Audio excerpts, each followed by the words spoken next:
If the damn thing will go.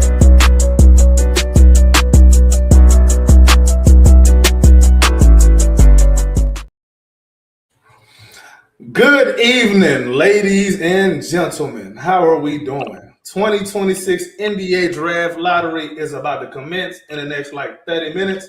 I got my mans in the building, Mr. TJ Anderson of the Clutch City Connect. What's happening, bro? What's the deal? What's the deal? Hey, man, it's been a long time. Should have left you. It's it's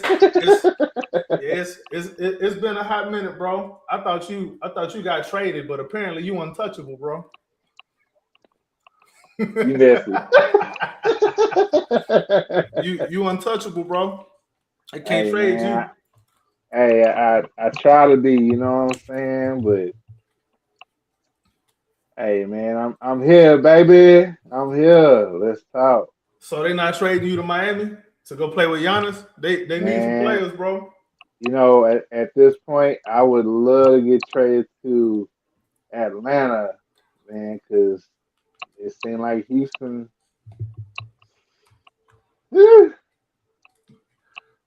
Oh, they said somebody supposed to be getting traded to Atlanta, possibly. That's what they said, at least. You know, they be saying stuff. I don't be knowing if it's true or not. You know, it's rumored with Trey Murphy, but you know, we'll see. The draft is about to commence, so hey, they say Jaylen Brown. Shakes out. They say Jaylen Brown might go to Atlanta. They say Houston in the mix for that. That's what they said. I don't know how true that is, but that's just what they say. But we'll have to put a very compelling offer together. And right now, I with the way this roster is constructed and the fact that the front office is kind of taking the approach that they're taking with wanting to see the whole product, with VanVleet and Steven Adams, with Kevin Durant and Thompson and whatnot, I think we're in for a part two of last season. Yeah, even though there was a report that came out yesterday saying they wanted to retool the bench, but we'll see how that shakes out. Yeah, but why would we even be in the Jaylen Brown sweepstakes if all we needed back was Fred VanVleet and Steven Adams? Because then your bench is back cool because you had people starting that supposed to be on the bench. I thought we was just cool with Fred VanVleet and Steven Adams coming back. That's what I was told. But apparently, you know, I'm being told, you know, opposite things from opposite ends, bro. That is the discourse that's going on right now, and I'm seeing 50-50 with some saying, hey, this is the time to go and trade the farm for Jaylen Brown, and with some saying, hey, let's run it back and let's see what everything is looking like for the trade deadline next year, or even in the summer next year, where we might see one young stud in Minnesota ask out if they don't make any changes, which is hanging on the hope, because it's not just going to be one team, it's going to be 29 other teams after him. Hold on now. What you mean trade the farm though? I thought we wasn't trading nobody who from the young core, but since we got KD, I thought we just needed a closer. That was it. And then now all we need is Fred VanVleet and Steven Adams. So what's going on? What's happening? I'm confused. The messaging just doesn't message to me, bro. I'm gonna say this, man. I'm just confused as you. As far as Rockets discourses is concerned, hey, I'm gonna tell you something. These guys don't really know what they want, and that's just what it is. Safe space BS, bro. That's all that is. I want to go and swim, but I'm not trying to get wet. I want to swim though. So how are we gonna accomplish this? The best way to accomplish it is by taking the necessary steps to accomplish it. The team but that I don't we have get right wet now. Swimming though, bro. Hey, I want to swim though. We're gonna have to dive deep into this, brother. This is what it is. You can't swim around, can't walk around this pool. We gotta dive right in it. Hey man, listen. I'm of the belief that you can do things without actually doing things. You can want a result and do nothing to get it, bro. All you gotta do is just pray. And then it just magically change. You ain't gotta take no action, and this is gonna happen. That's it. We're definitely gonna see how everything shakes out. We got a whole summer ahead of us. We're gonna see how it shakes out and go from there. Cool. Let's cut to the chase right quick. Sure. What's your quick thoughts? Quick thoughts on the Giannis trade to Miami and the whole Jaylen Brown thing connected to it. What's your thoughts on that? Your So immediate thoughts. my thoughts as far as the Giannis going to Miami thing. I think Pat Riley was very very much so wanting to get a deal done for a superstar, and it cost them a lot. Khalil Ware, Jaime Jaquez Jr., Johnny Causes, if I'm pronouncing his name right. Man, I they believe traded they an did. arm, a leg, and a testicle. Yeah, 2 first-round picks, a pick swap, and a second-round pick. That's a Man, lot to give up, and you essentially kind of way gutted your roster. Norman Powell's a free agent. I mean, they it's saying one they of might those not bring him things. back. And they're saying that Detroit is very much so looking at Norman Powell. And I think Norman Powell might go there. That would be a very interesting circumstance for him and the team. As far as Jaylen Brown, I think with JB, man, I think this is the time where you've been linked to not just one superstar at this point, but two. And I think that at this point, the team's kind of showing you where they sit with you. And if I'm him, since they weren't able to get Giannis, I ask out. It just carried the team all last year. I think he did exactly what they asked of him. And this is the way they repay him by saying, hey, we're going to try to get a superstar and replace you. And As if you he know, ain't a superstar. right. But hey, good luck in Milwaukee if we can get you there, you know? Like, this man was a finals MVP, carried your team when your quote unquote number one guy went down. He did everything that he was supposed to do, and you still trying to find a way to upgrade him or get rid of him. Right. I mean, but we all know this ain't the first time that they try to get rid of him, though. Like, No. if it wasn't for him, if he didn't get All NBA a few years ago, he would have been gone before then. But that All NBA scared a lot of teams because they didn't want to have to pay him that money. And he ended up winning the title with this team that wanted to trade him. Ain't that funny how they work? That's the business side of basketball, baby. Most It is, people don't bro. understand. Everybody is expendable. Everybody. Especially the head coach. But there's no price tag that's too high and too low. So you saying there's no untouchables? No real untouchables, bro? That's what you're There saying? at a point there might be, but if someone can sweeten the pot just enough, anybody's gettable. Now let me ask you this, bro. In order to be an untouchable, wouldn't you expect an untouchable player to be on a max deal? I would expect them to be on a max deal or on Expect or them to close get a max deal? getting that rookie max extension or just going to the second contract and getting. I mean, look at what Trey got: 4 years, 212 million. Ooh. That's actually a good That's number for max him if he money. can stay healthy. That's a good number for him if he can stay healthy. So I personally believe that if a team can't put you on a max deal, how are you untouchable? I'm gonna go ahead and say it. Amen Thompson, they said you was untouchable. So if you're gonna be untouchable, you should be expecting a max deal. And if you don't get that max deal, then they just blowing smoke up your anus. You're gonna be a fire-breathing dragon by the time you're done with them. The crazy thing about max deals is that they're essentially giving the players who are close to or are already all NBA talent. So Or get out the first round and be the best player coming out that first round, or one of the best players coming out that first round. Or win some kind of like most improved player, or not his fault. He should have been on all defense. Make all defense. You know what I'm saying? Like, that's the one thing I didn't understand. Why he didn't make all defense? I think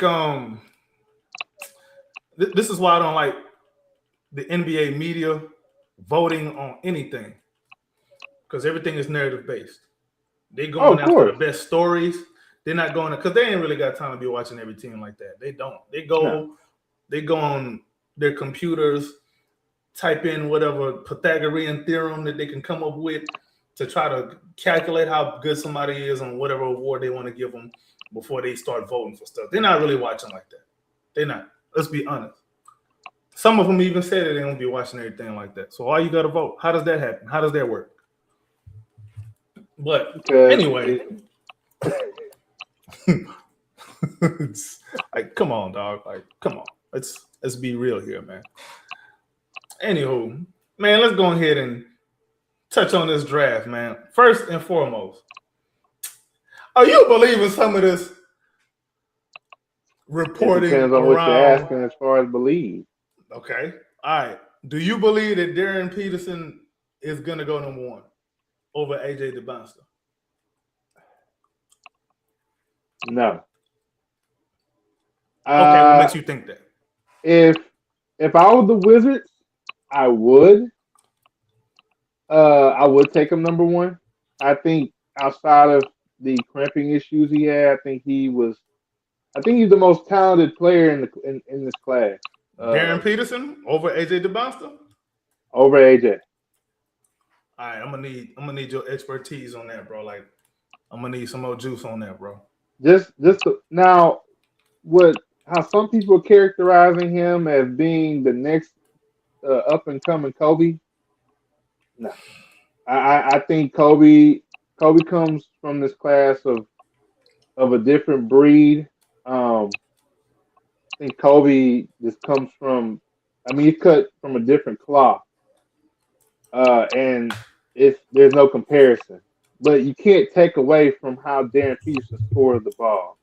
You can't take away from AJ as well. AJ's solid, but I do love the way Darren Peterson. I'm sorry. Get to the rim. He can hit shots efficiently. AJ, from what I've seen, he was an okay 3-point shooter. I think that's something he's gonna have to work on. But the NBA does carry the best trainer. So thank you. It would cut pretty close. I can see why this would be a franchise-altering decision, as some people are saying, for the Wizards, because they have to get this pick right. But I would pick Darren Peterson. Now, my only question is for the Wizards: how does picking? Either one you pick is going to make a situational circumstance for some of the young guys you got, right? Like if you pick Darren Peterson number one, Trey Johnson comes off the bench now, right? And I don't think Trey Johnson is a come off the bench player. I think he's a starter. He's an NBA level starter.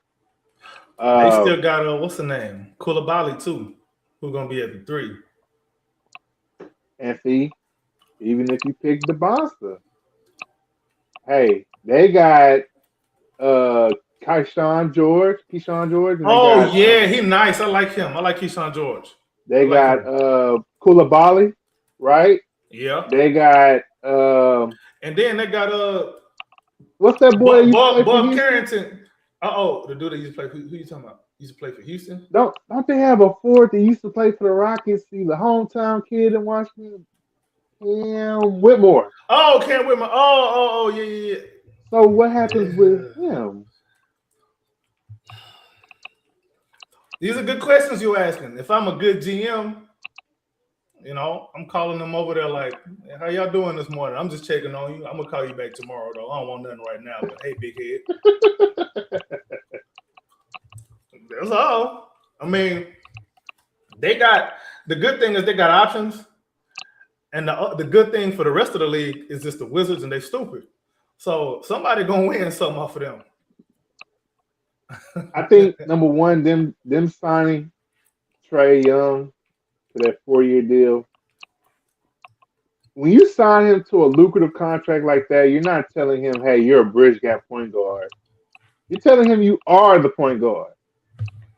So that's why, like, what happens with Buck Carrington? You know why I'm laughing too, bro. You know exactly why I'm laughing. And anybody watching that know why I'm laughing, you know why I'm laughing for real. When they pay you a certain kind of money, you know what I'm saying? You know what I'm saying? It means something, bro. It comes with responsibility. It means something. It means something because it means something. when a team doesn't want to pay you that, it also means something as well. Yes, it does. But so, as you said, continue. Look, I think I've been back and forth on it, man. But I do think AJ DeBonster goes number one. It's solid addition to the team. I might actually go to that game when they play the Rockets.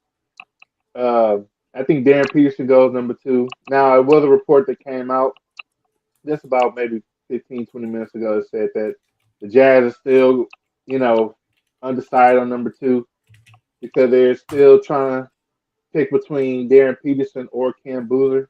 With Cam Boozer, it's a special situation with his father being in the front office now. His father is a scout for the Utah Jazz. So kind of creates this thing now. I don't think you let Peterson go 3 to Memphis. I just think that that's a no-go. But it's gonna be a very interesting draft. I'm very interested to see who goes where, especially after 5. I think the top 4 is pretty much set. Outside of we think. We also thought this too a couple of years ago when it was said that a certain player that's on the Rockets right now was supposed to go number 1, and a certain player that's in Orlando was supposed to go 3, and they ended up switching places, right? Trading places. Ain't that a song? Yep. So, oh man, this is funny stuff, bro. Very interested to see how this draft goes. Starts in about 12 minutes. Hey, guys, welcome to the podcast. Like I say, for me personally, it's been a long time coming.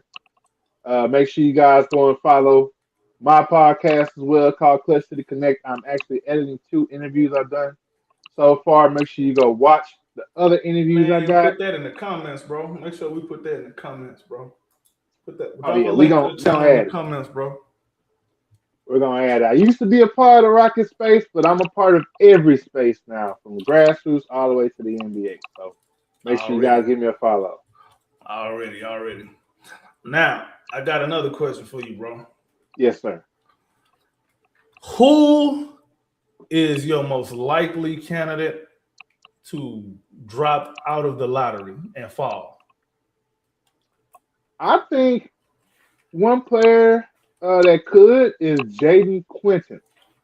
I think his medicals have kind of scared teams. And I think as far as I'm concerned, I think talent-wise, I think he's maybe a top 18, 19 player in this draft. But I think he falls just because of his medicals. But we've seen players like that. Like I say, a player we just mentioned already whose medicals scared people. And he was selected, and his medicals aren't a concern anymore. So, if history repeats itself and does the same thing, we might see that happen. Hey, another player I think we might see fall is Nate Ament. from Tennessee. Not super far. I don't think he's gonna go 20 past 20 or whatever. But Native Man, I could see him going outside of 14, maybe 15, 16, 17, that range. Now, the two players you mentioned, Nate Ament and Jaden Quintons. What do you like about their games, and what do you think?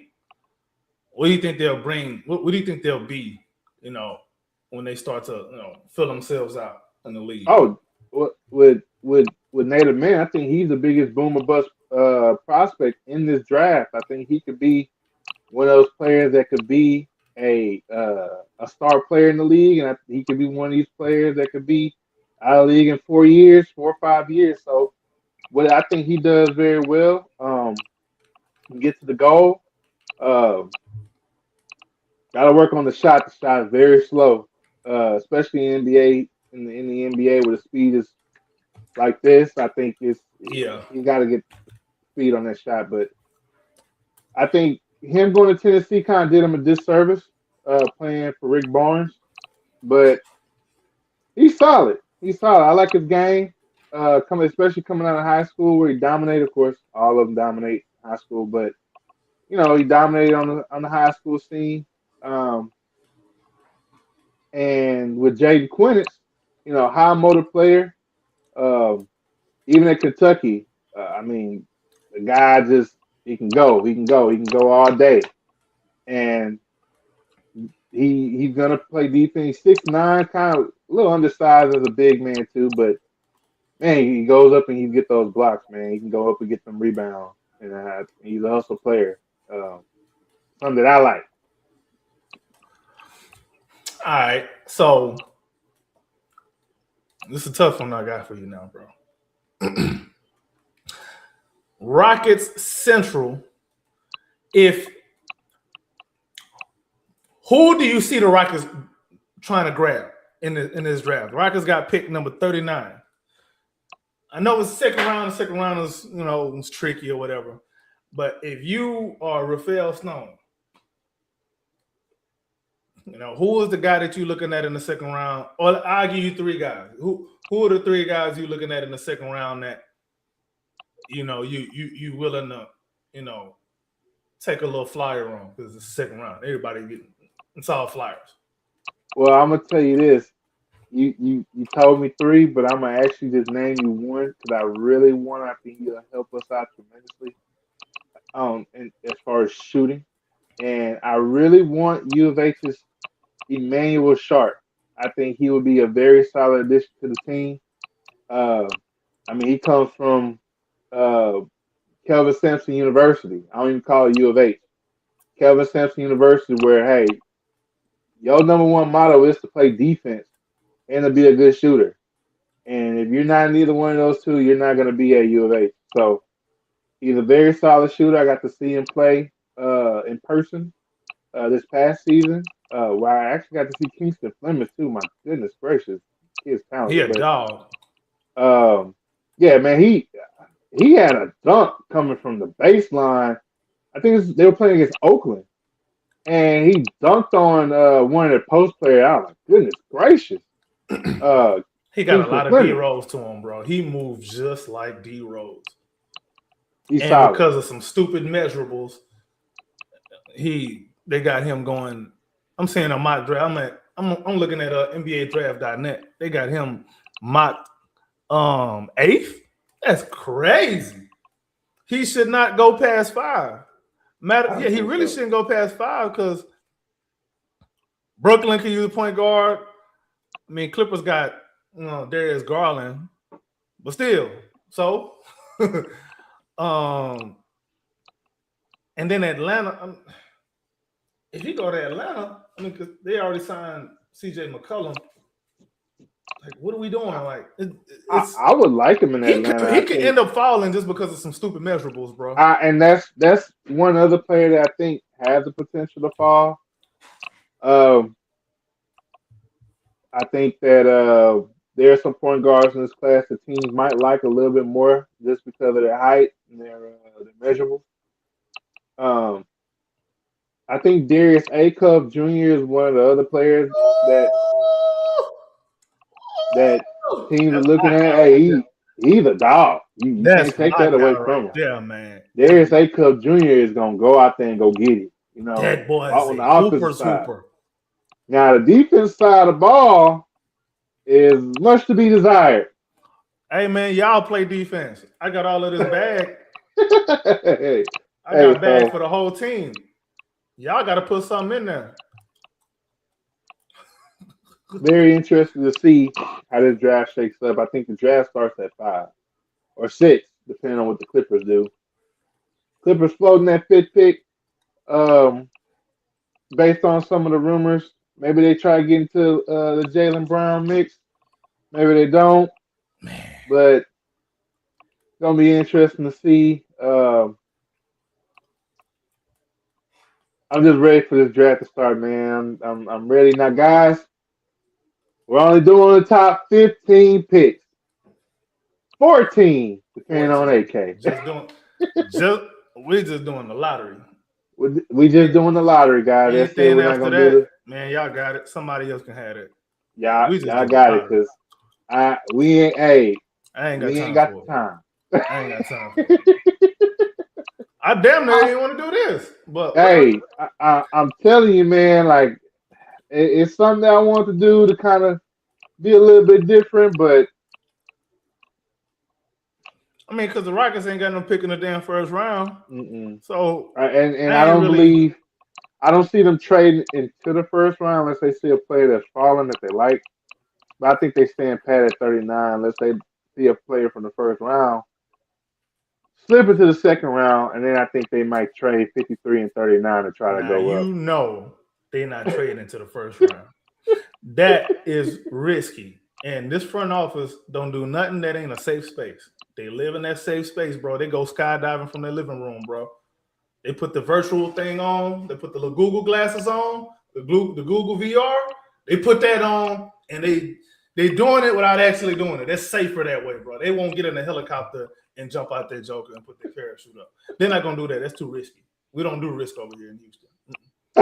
My GM don't like risk. My coach don't like risk. My franchise point guard don't like risk. They all safe space people. And the crazy thing is, I got an owner who actually doesn't mind taking risks. Especially financially. Did you see a lot of his acquisitions over the last maybe 5 6 months? Not even with the Houston Comets, guys. He bought you talking? He bought yeah. Funny story. So one of my colleagues, he was like, he said, I heard some mob boss bought a casino in Louisiana in Las Vegas. I started laughing. I was like, Tillman Fertitta? He went and looked. He was like, yeah, Tillman Fertitta. I know. You know what? Right. I'm a huge supporter of Tillman just because of the fact he is from the same area that I'm from. He's a Galveston, Texas man. And I was born there, not raised there. But us Galveston County folk have to support each other. We gotta stick together. Hey, I mess with Tillman Fertitta. I like him. And I ain't just saying that because I ain't trying to get my legs broke. I actually like the guy. Now I got a funny story for you guys, man. So I used to work. I don't know if people know what True Green is, but I used to work for this landscaping company called True Green. And one of the clients for True Green is Tillman Fertitta. And I had to treat his house one day, but man, it was raining so bad. It was horrible. Like they canceled out everything that day. So I called him private, and unbeknownst to me, he picked up, and I was shocked. I was like, "Is this Tillman Fertitta?" Like, yes. Who is this? I said, "Well, it's Tyler with True Green." He said, "Okay, how are you?" Like, I'm okay. Now, I'm starstruck. Oh, I thought you was starstruck. Worried. Nah, I'm starstruck, man. And he was just the calmest person in the world on the phone. And here I am, like kind of freaking out. But he was cool. I had to reschedule him. He was like, "That's fine. I know the weather's bad." And we hung up. And somebody was like, "Man, you got to talk to Tim." I'm like, "Yeah." You're like, "You should have asked for a free Rockets ticket." I'm like, "Nah." that ain't me to ask for something free. If it's offered, but if it's I ain't the kind of person to just up and like ask. And this man is a businessman. He has a business to sell, so I'm not gonna take money out of his pocket unless he wants to give me money. But I'm not gonna take money out of his pocket in a business mindset. I know he could probably make money off those tickets, So I'm just not somebody to ask in that type of circumstance. Man, that boy wipe his ass with $200 bills. You didn't even know it was a $200 bill. He wipe his ass with that and flush it down the toilet. He ain't using that. But yeah, man. Hey, it's go time, baby. We here. It's your guy TJ Anderson and AK Finity, and we are on the Rockets Round Robin podcast. I got another question for you. Doing it big. Yes, what's up? Before this damn thing get kicked off, there's one prospect that a lot of people have been starting to talk about over the last, I want to say, about 1 month. A big man, Aday Mara. I just seen like some workout videos of him, a couple of film from here and there. What's your thoughts on that guy? I don't really know what to think of him. He's from he went to Michigan. Yeah. I think he's solid. I think teams more so maybe want to draft him for his height, not necessarily for his skill set. Which his skill set is not bad. I like his skill set. But I think he's a possibility at 8 for Atlanta. I think he's a possibility for Mavericks at 9, especially with the Mavericks getting Dusty May as their new head coach, which I think is kind of crazy. You get a coach 24 hours before the NBA draft. But at 9? Okay, you know what? Let's do that. Hold on. Let's say Kingston Flemings is on the board, or Darius Cuff is on the board at 9 for Dallas. Uh-huh. And I have to pick between them two? Uh-huh. Because Kyrie is probably not going to start the season over there. He's probably going to get moved. Well, I seen a report saying that he is good to go. And then now I'm not talking about like injury wise. I'm talking about like they've been cleaning house, like moving players. Oh yeah. Daniel Gafford gonna be traded too. Probably. Matter of fact, I could see him getting traded tonight. Daniel Gafford might get traded tonight. But see, I see Gafford more than I see Kyrie. They say Kyrie and Cooper have of course this is subjective, and like I say, any player can be traded if the right offer is made. But they like Kyrie and Cooper's relationship in that Kyrie's kind of taking a mentorship-esque role with Cooper to help him kind of ease in more so into the NBA. He did the same thing in Boston with Tatum and Brown, especially Jaylen Brown. Well, he want to get paid too. He does. Which was the same situation in Boston. He wanted to get paid there. I think in that scenario though, between Acuff and Flemings, man, I like both of them, and I hate to put them like this, but I think you just Acuff is just oozing that potential, that upside that you like, So is Kingston, bro. I don't think you can go wrong with either one. I don't think you can go wrong with either one either. Yeah. But I do think that there is a point guard tier, and I think teams are putting Acuff in a tier above Flemings.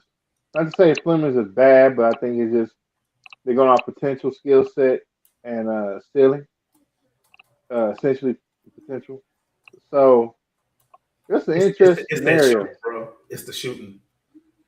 I think it's the shooting. He can shoot, and he can finish the paint either hand below the rim, and he can shoot it off the dribble. He can shoot it spot up. He can shoot it coming off. Well, he ain't really come off a whole lot of screens in college, but the man can shoot the ball. It's clear that he can shoot the ball, and he can go get his own shot. Like Now, That's something that is at a premium in this league. If you can go get your own damn shot from anywhere. let me ask you this: if you had a choice at 39, if you're the Rockets GM, what are two players that you like in that spot? But who's the one player you would go for between those two players? One of them is Trevon Brazil, and the reason I say him is because it's mostly a John Calipari thing, bro. Long and lengthy player. I He can shoot mean, the 3 too. if John Calipari coached you, you're probably good. I mean, it's really just that simple for me, bro. Second player though, see, this is where we run into issues, bro. Cause man, I don't think the player that I would like that I don't think is gonna even fall that far is what's the name from UH? What's this full name? Chris Chris Sinak. Yeah, Sinak, yeah. Oh man, nah. I like him, but I don't think he's gonna fall that far. I think Sinak. I think he's top 20, top 25. I don't really see him fall. I think it's crazy to think he could go late in the first round. I think he was the number one recruit in that class, above the Bonster and Peterson. Which so is crazy. it's interesting. Yeah, it's crazy how that happens. But hey, when you get to college, it's a whole different ball game, brother. It's and I think it depends on opportunity and if the offense flows through you and around you. When I got to watch him against U of H, against Oakland, he played good, but the offense didn't go through him. It went through Kingston. Mm-hmm. Yeah. Essentially. So that's when Kingston was breaking out. And I remember talking to some of the U of H fans. They were like, "Man, I hope both of them stay one more year." And I'm thinking in my head, I'm like, "Nah, you got 2 first-round picks on your team, and maybe 2 second-round picks on your team, depending on if Milos gets picked as well or not." I'm not really hearing a lot with Milos, but I think that's a very good situation. Unfortunately, they lost to Illinois in the college playoffs, but against Keaton Wagler, who's also in this draft. Yeah. And he's been rumored He to predicted to go to the lottery. Yeah, he predicted to go top 5, top 6. Either at 5 to LA or 6 to Brooklyn. I got another one for you before they start picking. It's not a prospect. This is more like a scenario. Okay. What team is most likely to make a trade during the lottery? Or let me ask it this way. I ain't ask it right. What team is most likely to try to trade into the lottery or trade out of the lottery? Or you can answer trade. You can answer who's going to try to trade into it. And you can answer who's going to try to trade out of it. And you can answer who's going to try to move up that's already in the lottery. You hit me with a triple whammy there. I did. Well, I'm gonna type up the draft and see where every team is sitting at right now. And Washington, Utah, Memphis, Chicago, Clippers, Brooklyn, Sacramento, Atlanta, Dallas, Milwaukee, Golden State, Oklahoma City, F them, Milwaukee, and Charlotte. Oh, no good fortune for them. I think one team that tried to jump into the lottery is the Golden State Warriors. I think there's a player that they like in the lottery. It might be a Daymara. They're in the lottery though. They're already in the lottery. Like you think they already in the lottery? Yeah. Oh yeah. Their name is all in the lottery. Do you? Okay. Oh hell no! I hope he don't go to them because he's gonna end up being good just because he went there. Oh, of course. See, you can't say the Bucks because the deal that the Bucks got. They got two Oh yeah. two first. Yeah, they got yeah. So essentially, where Miami was picking, that's where they're picking. Um, if I had to guess, I think one team that I think could move back into the lottery is Sacramento Kings. I think they need all the help they can get. I think they're the NBA's purgatory in the NBA's purgatory, and I think they need all the potential and upside they can get. Now, if they do get Darius Acuff, which from what I I'm heard, praying he don't go there, bro. Cause they I, gonna I win. I think it'll be a stopgap for him, man. But I think he would. I think if he goes there, the ball was essentially being his hand. I think he'd be able to grow as a player. But that roster is much to be desired. I know that they're gonna waive DeMar DeRozan. They can't find a trade partner for him. They extended King and Murray already, didn't they? And they gave him big money, huh? I believe they did. Let me He's look. a solid building block. He's not somebody that But the kind of money that he got, let me make sure. And he was an older rookie too, by the way. He a little let's see, older pick for his his in. class. The Boston goes number one. So the player that we thought all this time is going number one. All right, so the AJ Boston DeBounce. number one. All right, bet. So Darren Peterson got to go number two, right? Or is that going to be Cam Boozer? I don't know. A lot of uncertainty with this pick right here. Now, Adam Silver got the biggest ears I ever seen on a human. You can probably hear our conversation. That boy got elephant ears, bro. You can probably hear our conversation. He probably can. They're talking about me. Yeah, that's right.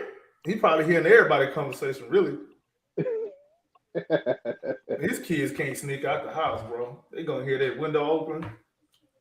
Oh, of course. Where you going? Get back in here. Man, hey, to go back to your question, I think I can see the Kings trying to get back into the lottery. I can see the Hornets trying to move up into the lottery. But I think they stay where they are. I think a player that I like that I think they can pick Cameron Carr. He's probably one of the best scorers in the draft, or shooters essentially. They need another one? Hey, you can never go wrong with too many shooters on a team. Like you never go wrong with too many wings. Tell that to the Rockets. You sure you can't go wrong with too many wings? Hey, I don't think you can. Like you can never go wrong with too many ball handlers. Ball handlers, yeah, but I understand that. But too many wings? I mean, the Rockets just tried that experiment. They tried quadruple big. They tried all wings. They just Now they're playing a power forward, that's small forward. That ain't none of my business.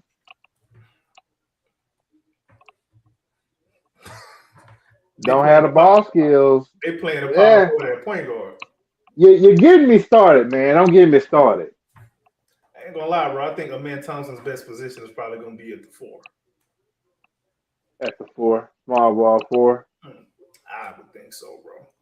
If they're not gonna put the ball in his hands, yeah. Well, they had the ball in his hand last season, so they might take the ball out when Van Vliet comes back. No, he's got to have his touches. Hey, that's the franchise point guard, bro. Pick and brick. That's the signature play, bro. Yeah. So you can't say that. I can. I don't care. Look, what I'm gonna say is that essentially number one, this juice is very good, and number two, that I definitely see the Kings moving back into the lottery. I see the Hornets trying to move into they're 14. I think if Dave Morrow stays at 14, the Hornets will probably grab him. Oh yeah. Who do you think Oklahoma City is going to try to get? And do you think that they trade out of that spot? Because that's a team that probably needs to trade up. They got a plethora of first-round picks. Yeah, they got too many. That's the problem. Like, you got to package the first-round picks you do have to go get a player and not another pick. Because from what I seen, they were trying to use those picks to move into the top 7, top 8. I don't think nobody gonna try to help them though. They're gonna make them sit on them picks because they don't want to. I don't think they actually want to use them picks, and they're gonna try to make. Teams gonna try to make them sit on them picks and devalue them so they can get them for a better price.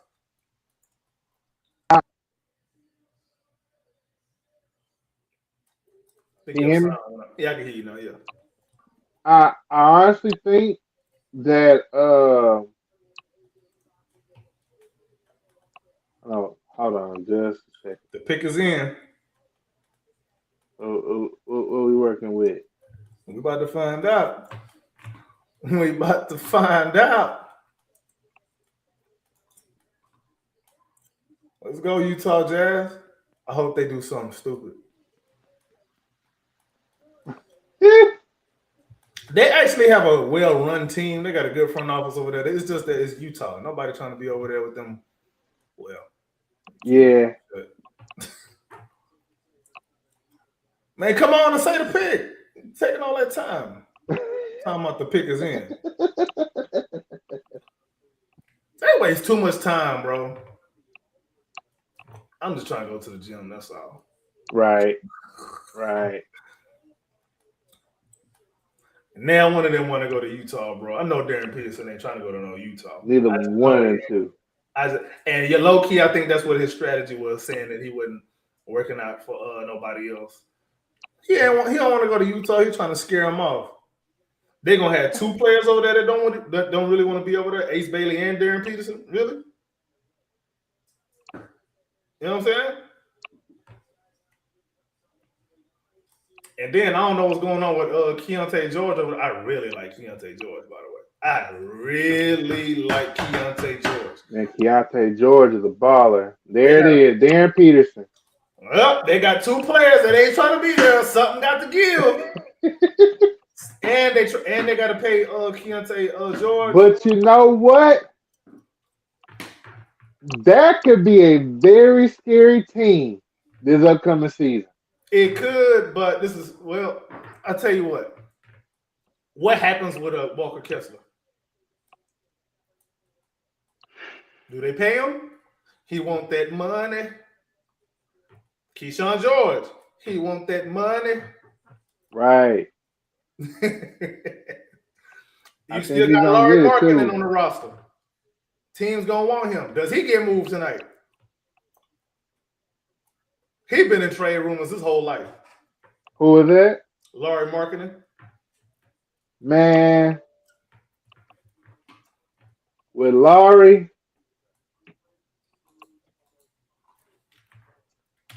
I think they keep him for at least one more year. Just see where it can go. I think if it just doesn't work out, maybe on a trade deadline, they let him go.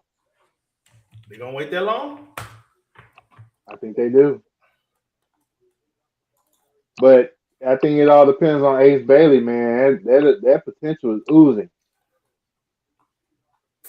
See, I'll be looking at these other teams, young guys, and I'll be like, man, I see what y'all doing over there on other squads. Y'all be looking good. But then I just know if they came to Houston, played under Udoka, man, they're going to get neutered.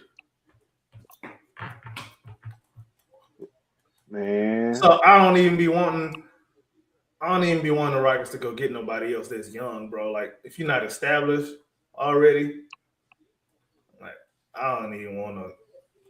I'm not even going to put you under no Udoka. I don't hate you that bad. We're not going to bring nobody in. You want to know why? We got our franchise players already. We got untouchables without max contracts. No max contract, but untouchable. and it's supposed to be your extension eligible season. No match In contract. But H-Town, you untouchable though. I promise. All right. in H-Town, we got it all, baby. Hey, for those who didn't hear me earlier, for all the new ones trickling up in here, I said earlier, Amen Thompson is quote unquote untouchable, then he should get a max contract or close enough to it. And if not, do not believe them quote unquote reports talking about he untouchable, because that the signaling and the actions don't make sense. The messaging, not the signaling, the messaging and the actions gotta mesh together. But how untouchable are you without a max contract on a season, on an off season where you extension eligible? How untouchable does that sound to you? We don't even hear rumors of a type of contract that he gonna get. I'm just saying, talking about untouchable. Man, who you fooling? Ain't fooling nobody, bro. Untouchable. Then next thing you know, they're gonna include him in a deal to go get somebody who's 47. Hold on, just a minute, AK. Hold on. I got you. I'll be right back. Hey man, Darren Peterson to the Utah Jazz, man. What y'all thinking? I'm thinking, boy, I ain't gonna lie, bro. They got a little bit of a squad over there, man. Utah got some young bucks over there, but they got some decisions to make because Keyshawn George want an extension, so does Walker Kessler. He want an extension, and they got to deal with the Lauri Markkanen issue. And they got Jaren Jackson over there. Like, what you gonna do with Jaren Jackson? Is he gonna stay over there? I heard some rumors about him getting traded over there to Detroit. I don't know how true that is. I don't know how real that is. I don't know if Jaren Jackson and Lauri Markkanen are along for the Utah Jazz. I don't think they should be. I think that they should extend Walker Kessler and Keontae George, move off of Jaren Jackson and Lauri Markkanen for, I would say, less than. I would try to get some assets back for them too, and a player, match contracts, obviously match contract, but maybe a player that's going to be more valuable in the locker room to the young guys than really on the court. Like, find you some bad contracts and collect assets from the Utah Jazz. And the Jazz already got a bunch of assets, really, to be honest. They already got a bunch of assets, but they gotta start playing these guys, man. Ace Bailey need to see some more playing time. They gotta free up space for him. Bryce Sensabaugh still nice over there. He gotta play too. No, I think Sensabaugh got traded. He did, huh? I'm tripping. He's with the Grizzlies now. I'm tripping. Isaiah Collier, that's another guy. I don't know if they're gonna use him as leverage against Keontae George. And the other young guy that they got over there that I don't think is going to be all that great is Cody Williams. I don't know what they're thinking about him. He really ain't going to get no playing time now. Oh, no. You know what I'm saying? All right, what are you expecting? But Isaiah Collier is he going to be a nice little point guard, especially if he ever learn how to shoot. If he learn how to shoot, he going to be a nice point guard, but he got a good handle. He don't turn the ball over, and he's still aggressive without turning the ball over. I know a point guard that don't turn the ball over, but he's not aggressive. So, you know what I'm saying? Unless you set a pick for him. That's the point guard that I know of. That's just me, though. And with third pick in the NBA draft, we got Cam Boozer going to Memphis. Cam Boozer to Memphis. How about that? I agree with your point with Darren Peterson, my man. I think that's a very solid addition to the Utah Jazz. I think that makes them better in a lot of ways. I think, personally, their team is set, essentially. I think they got to move off maybe a few of those veterans that they have.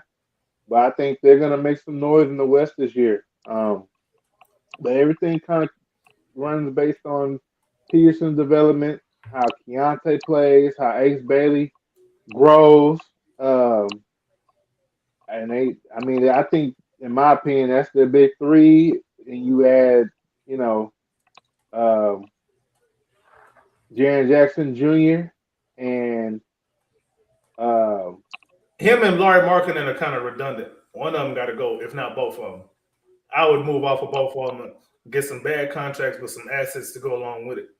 They're kind of redundant. You still gonna play Larry Markkinen at the 3? Or are you gonna play him at the 5 if Walker Kessler doesn't come back, or if he gets hurt, which he's going to. He's going to get hurt. That's what he does. Or, man, we can talk about the Jazz later. Screw them. Memphis Grizzlies.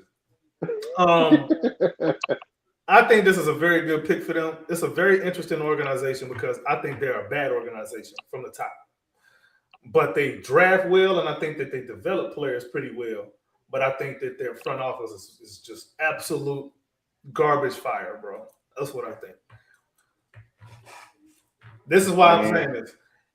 When an organization decides that they want to scapegoat somebody, and then that person leaves and you keep the same problems, you are running a bad ship. You are a trash organization. The way they did Dylan Brooks, I will never forgive them for that. I will never forgive them for how they did Dylan Brooks because he left and your problems got worse. But you tried to scapegoat him, you tried to do him in, you tried to lower his value on the open market, and he still ended up getting paid. Piece of crap organization. I think they just a Sacramento organization, but in the South. They definitely draft, except they draft well. They do draft well and they develop well, but they don't treat their players well. I don't think they treat their players well at all. Ja Morant, what happens with him? Does he end up getting moved? Cedric Howard, he about to go in a year 2. What does he look like? And are they going to use Ty Jerome as like a stopgap point guard for a season? Do they try to, maybe use Scottie Pippen Jr. when he comes back from injury? I think he got hurt, if I'm not mistaken. What are they doing with Ja? Because the story, honestly, is going to be Ja until Ja is moved. Cool, you got Cam Boozer. I think he's going to be really good with Zach Edey and Cedric Howard. I think there's going to be a nice little threesome for however long they last, because one of them is not going to make it to year 5 in that team. But I think Ja Morant is the big domino. What happens with him? I think they got talent over there. I think with Ja, man, I think it's just one of those things. There was a report that came out before the draft, about 20, 25 minutes before the draft, saying that that the Sacramento Kings and the New Orleans Pelicans were going to back off their interest from I saw that. Ja Morant. So I think this is one of those situations where, unfortunately, they might be stuck with him unless they get a low ball offer that they just are willing to take. I think you're in a position where you maybe run it back with him, see if he can regain some of that awesome play that he had a couple seasons ago. And if he doesn't, man, I think you take what you can get from him, move on, I think a sneaky place that he can land, and I mean sneaky. Do not be surprised if he ends up somewhere like Boston. That's very interesting. That's very interesting. I wouldn't be surprised if he end up somewhere like Boston because his value isn't the highest right now. They wouldn't have to give up as much. They probably would end up keeping Jaylen Brown too. I don't know who gets moved, but it'll probably end up being like a 3-team deal or something like that, something crazy like that.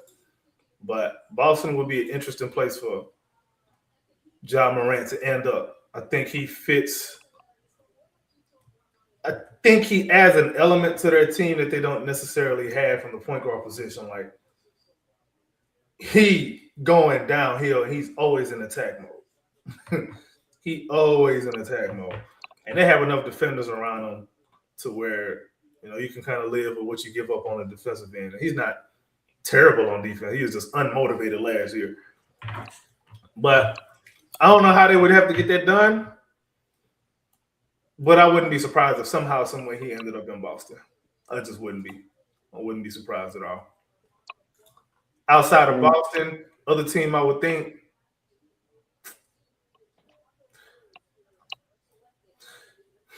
And this is really, really, really, really outside the box. Denver. To play with Jokic? Yeah, and I think Denver would do it because they're just trying to get off of Jamal Murray because of that contract. I And can see that. Ja's gonna be he gonna be an expiring next year. He's not expiring this year, but he gonna be an expiring summer of 2020. He's gonna expire summer 2028. So the following off season, if it don't look good, they can, make a deal involving him some kind of way or whatever. But it sounds like they kind of want to get off of Jamal Murray for salary reasons, but also same thing applies. Like I said in Boston, like he's going to be in a downhill attacking point guard who is going to be able to, I think, play well with Jokic. I mean, who doesn't play well with Jokic, man? I mean, how do you not? I can go get 10 points a game with him. I could see that. I could see, especially if you put Ja with. I mean, you put Ja with Jason Tatum. I think that's pretty solid 1-2 punch there. Even more so with Jokic, I think Jokic will be able to find Ja in all the spots. Mm-hmm. But even if Ja stays in Memphis, though, I think he does fit well with what they do have now. I think that's the most likely scenario. I mean, I did see the Sacramento Kings, but now that they don't have any interest in them anymore. I didn't understand the New Orleans Pelicans' interest because they have 12 point guards there. Man, him already. And Zion would not fit together. That'd be nasty. Now I'm trying to figure out if Zion is a part of their future or not. That's one player that I actually thought would make his way to Memphis to play with Ja. But since when does somebody want to go to Memphis to go play? It was a time when Memphis was like a fun team.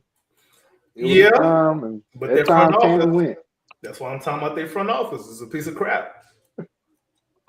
It's a piece of crap, bro. And players talk. They know what's going on. You think these dudes ain't talk to Dillon Brooks? Oh, for sure. You think they ain't talk to Steven Adams? They all know. For sure. But yeah, we'll see. But I like the pick for them.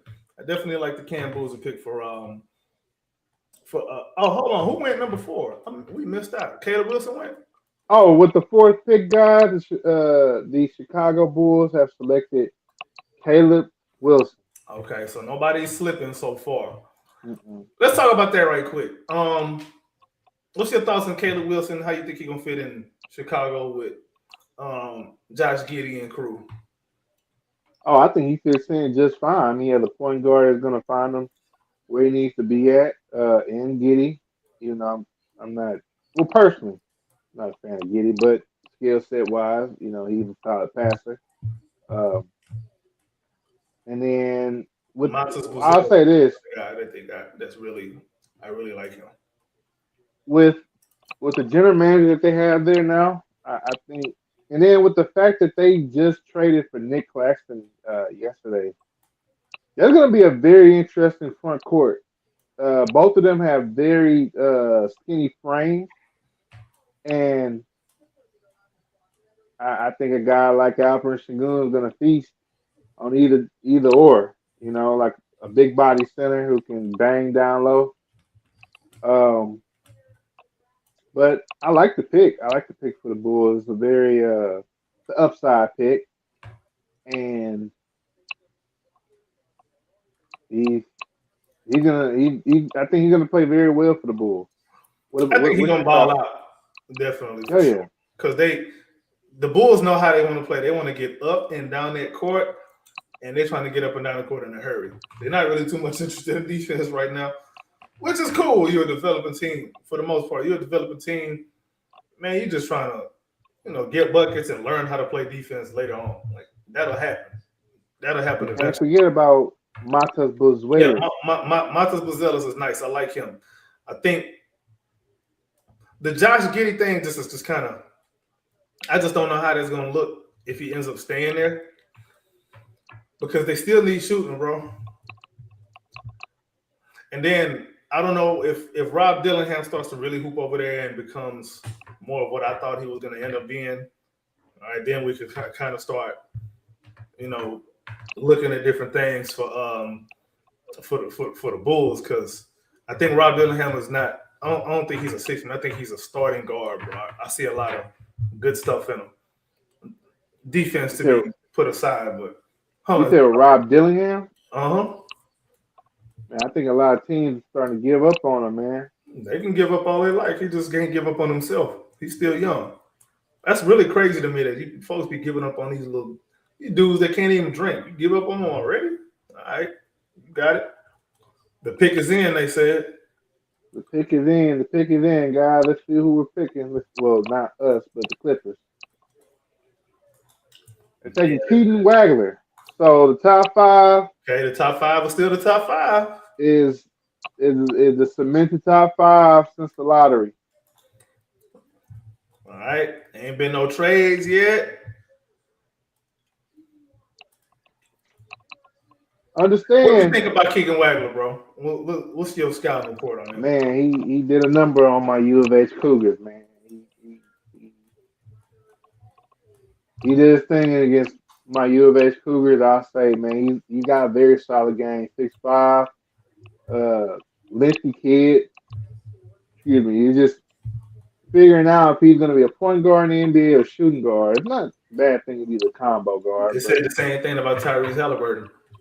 They say the same thing about Tyrese. Tyrese is a point guard. So I like the fit next to Darius Garland as well. Him being 6'5". Yeah, how does that even look with the Clippers like? And obviously, it's not like he has to start. Right, no. He's probably not going to start. I think they're starting five especially if the Kawhi Leonard thing is situated and he does come back and he stays in LA. I think their starting five is pretty much cemented. I think they have Garland, Chris Dunn, Kawhi. I don't know. No, not even Chris Dunn. Benedict Mathurin. Mathurin don't start, you think? Because they've been using him as a six man. I think he starts next season. Think he's starting? All right. Isaiah Jackson. Sorry. Derrick Jones Jr. gonna start. That's for sure. That's already 4 people, bro. And then whoever the hell they 5 is gonna be. See, them let go of Zubats. I ain't really like that, but I guess we'll.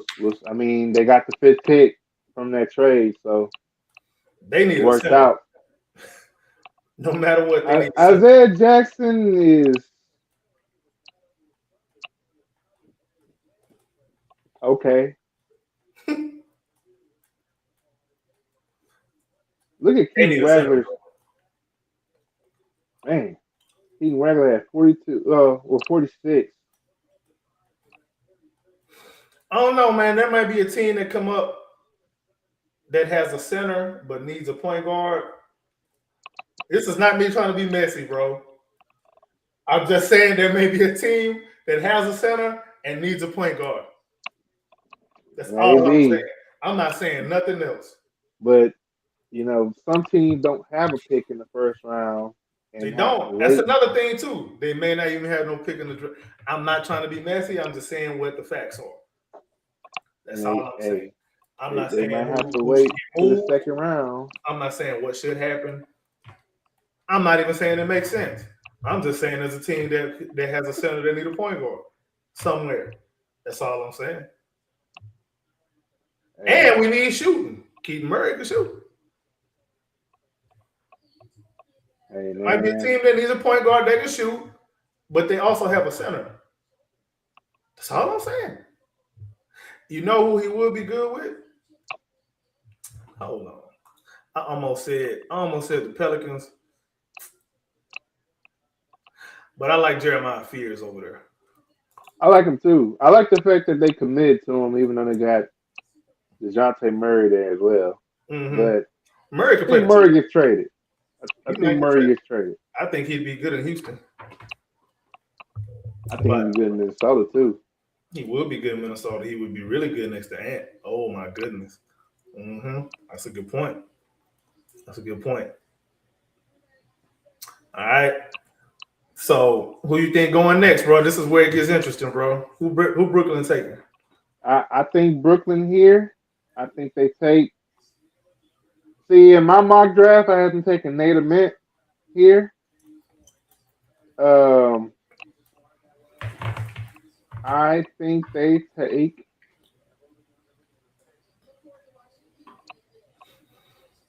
either Mikael Brown Jr.,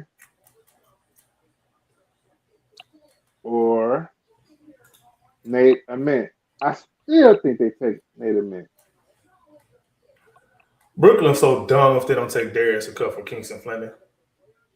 Or I think the Kings trade up right here. Well, the pick is in. Let's see what it do. Let's see what it do, baby.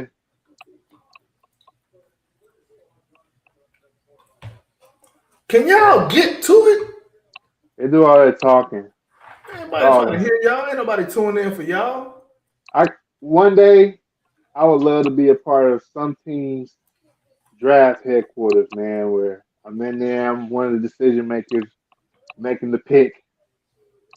And I feel good about my pick, man. I know a team you're not gonna be on. I'm gonna just, I do too, because but as long as the other 29 teams in the league value my opinion, that's hold on. Who they got? Let's see. What's Brooklyn doing? They over there happy and clapping as if they're not still the Brooklyn Nets. And they very much so are.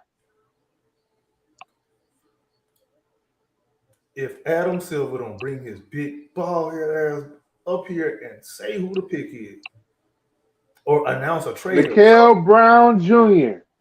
is the pick for the Brooklyn Nets. All right. So what do you like about Mikael Brown Jr., bro? Mikael Brown Jr. can score. He can score. He's a very solid player for their team, even though they have a plethora point guard, young point guard at that. Just to give you a little playback, they did make 5 picks in the first round last year. I think 2 of them were point guards, Nolan Traore and Nolan Traore and all that. Yeah, but Traore and all that, man. Nah, but I mean he's gonna be a good backup option. But I think Mikael Brown Jr. I think he could start day one. They got Igor Denham, who's solid. So they got a lot of pieces that would be good for other teams. Oh, of course. Of course. Just not for them. 2 of those players, MPJ, Michael Porter Jr., and the one player they just acquired yesterday, Julius Randle. Poor Julius Randle, man. He getting tossed around. He's getting tossed around. He's too good. He's a good player. Yeah, he's too good to be traded that much. But too good to end up in a situation like Brooklyn. My goodness. Now he will help them as far as getting some wins, but that team is still going to be pretty bad next year. Is he going to play the 5? I think he's going to be the 4, and he's going to play some small ball 5. Yeah, that's a. I don't know what they got going on over there in Brooklyn, man, but their roster just don't make sense for them. It makes sense for everybody else. Like they just seem like a petri dish team. Of course, but for a young team, I think the best direction to go when you're not competing and you want to compete is if you I think that you draft potential. You draft young I agree with players with upside, and you just see how it works out. And then 3 or 4 years from now, if you're getting to the point where you can compete. You see if you can cash in or you keep the hometown kid, but you're not gonna be able to pay all the hometown kids. Then what I mean by hometown, the kids that are selected by that team, Mm. not the kids that are from there. Oh, they said the So pick is in for the Kings. Who you think it is? I think it's Darius Acuff, the player that they've been wanting all God, along.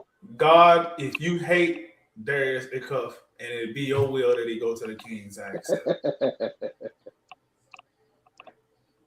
I just I don't think wish it's the Kings Darius on Acuff, nobody. man. The yes, it's NBA purgatory, but at the same time, man, I think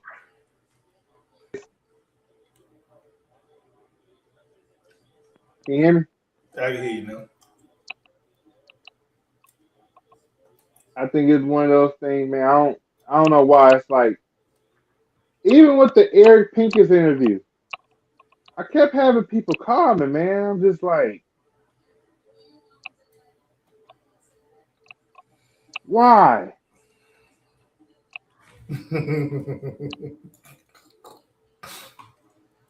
Hold on. All right. Oh, okay, never mind. It ain't.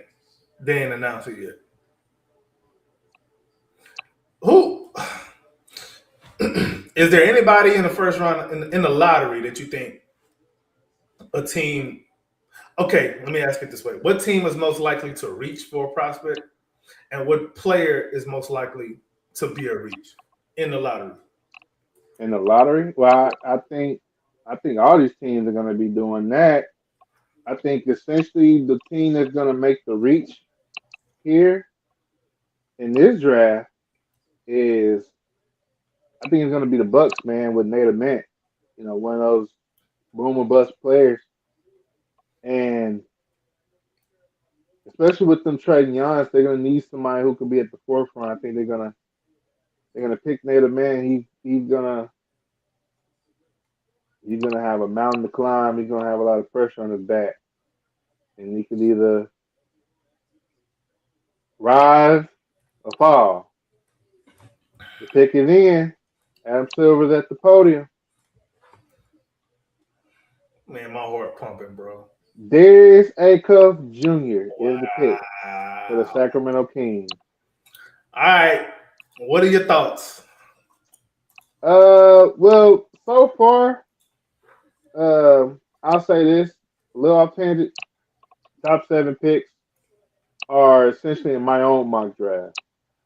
Um, Man, I wish I could have made a bet on all these picks, man. I'd probably be a walking millionaire. But I like this move, man. I think they'll put the ball in A Cup Jr.'s hands day one. I think he's gonna have a chance to flourish and shine. Um, I like this move. I think if their player development coach is still Rico Hines, I think Rico's gonna have fun with working with this one. I think he's one of these guys that has that all NBA talent, and he could certainly get there in Sacramento, man. I think he has an opportunity to make Sacramento a lucrative um, destination in the next 5 years if everything pans out for him. He's solid. I like his game. Um, They don't deserve him, bro. He deserves better, man. He deserves better, man. yeah, he's gonna bring that Detroit, Michigan edge that I think the Kings need, man. And I'm liking these picks. I'm not gonna lie. Me and you, we might have to go to a Kings game next year. If he in town and he ain't injured, I might have to because that's my favorite player in this draft, man. We might have to link up for that one. Yeah, may have to make that happen, man. Tickets probably gonna be cheap too Oh yeah, because it's the Kings. I mean, court side's still gonna be expensive. yeah, I'll walk down there. Ain't nobody gonna be sitting there for the Kings. It's the Kings. They're probably gonna help. They're gonna escort me down there too, like a G. Here you go, sir. Have a seat, front row. We know nobody cares about the Kings. Hell, It kind of Rockets fans reminds don't even me. be coming to watch the damn team they damn self. Rockets, the hometown team. Kind of reminds me years ago, man, back in '07 when the Seattle Supersonics was still around. Even though I'm glad they're coming back, but when the Supersonics were still around, at this time I was 12. This is when you had T Mac, Yao Ming, you had Louis Scola, you know, you had them boys, and you had Shane Battier, right?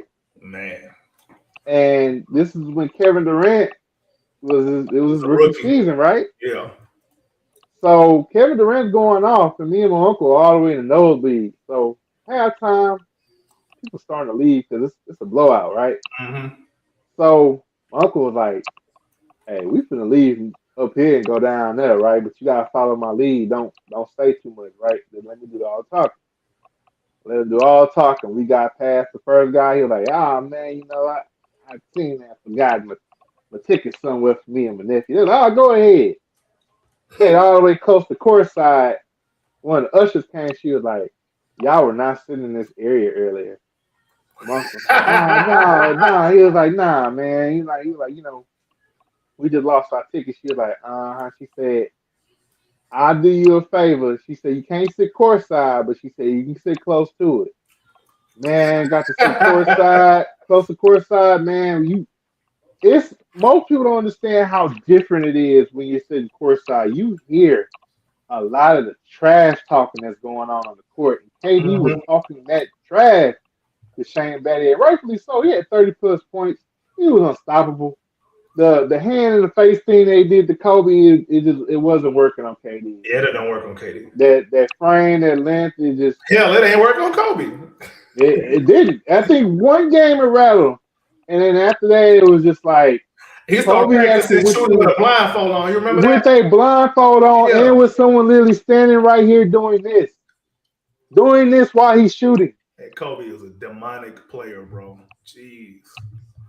How you You practice shooting with a blindfold on? What are you doing? You gotta see the goal. hey, This is he's Kobe we're talking adjusting, about. man. He's saying, "Hey, I'm gonna get this Joker," but most people don't really understand.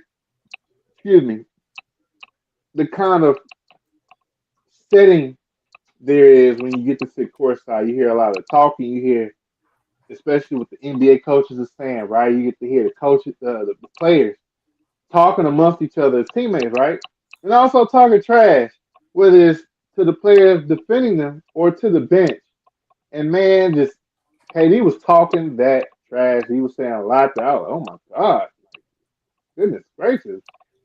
My 12-year-old ears just couldn't handle a lot of what KD was saying, but it was a fun experience, man. And I don't know what that usher is today, but shout out to her for letting us, get away with it. She a real Um, one. and that's what led that Alexander was the owner of the Rockets. So Which, completely different time. but before let's say the pick is in, before they put this pick in, who do you think it is? Only one person. Who I think and who I hope. So who I think it is Kingston Flemings, and who I hope it is Kingston Flemings. I think because understand CJ McCollum, I think he only signed a 1 year deal. Mm-hmm. 1 So year, I think 20 mil, something like that. so and maybe that Yeah, might have 1 been year, just to try to 21 get mil. his bird right. But Oh no, 1 year? I think they can. Because he will essentially have been there for 2 years if he finishes out next season.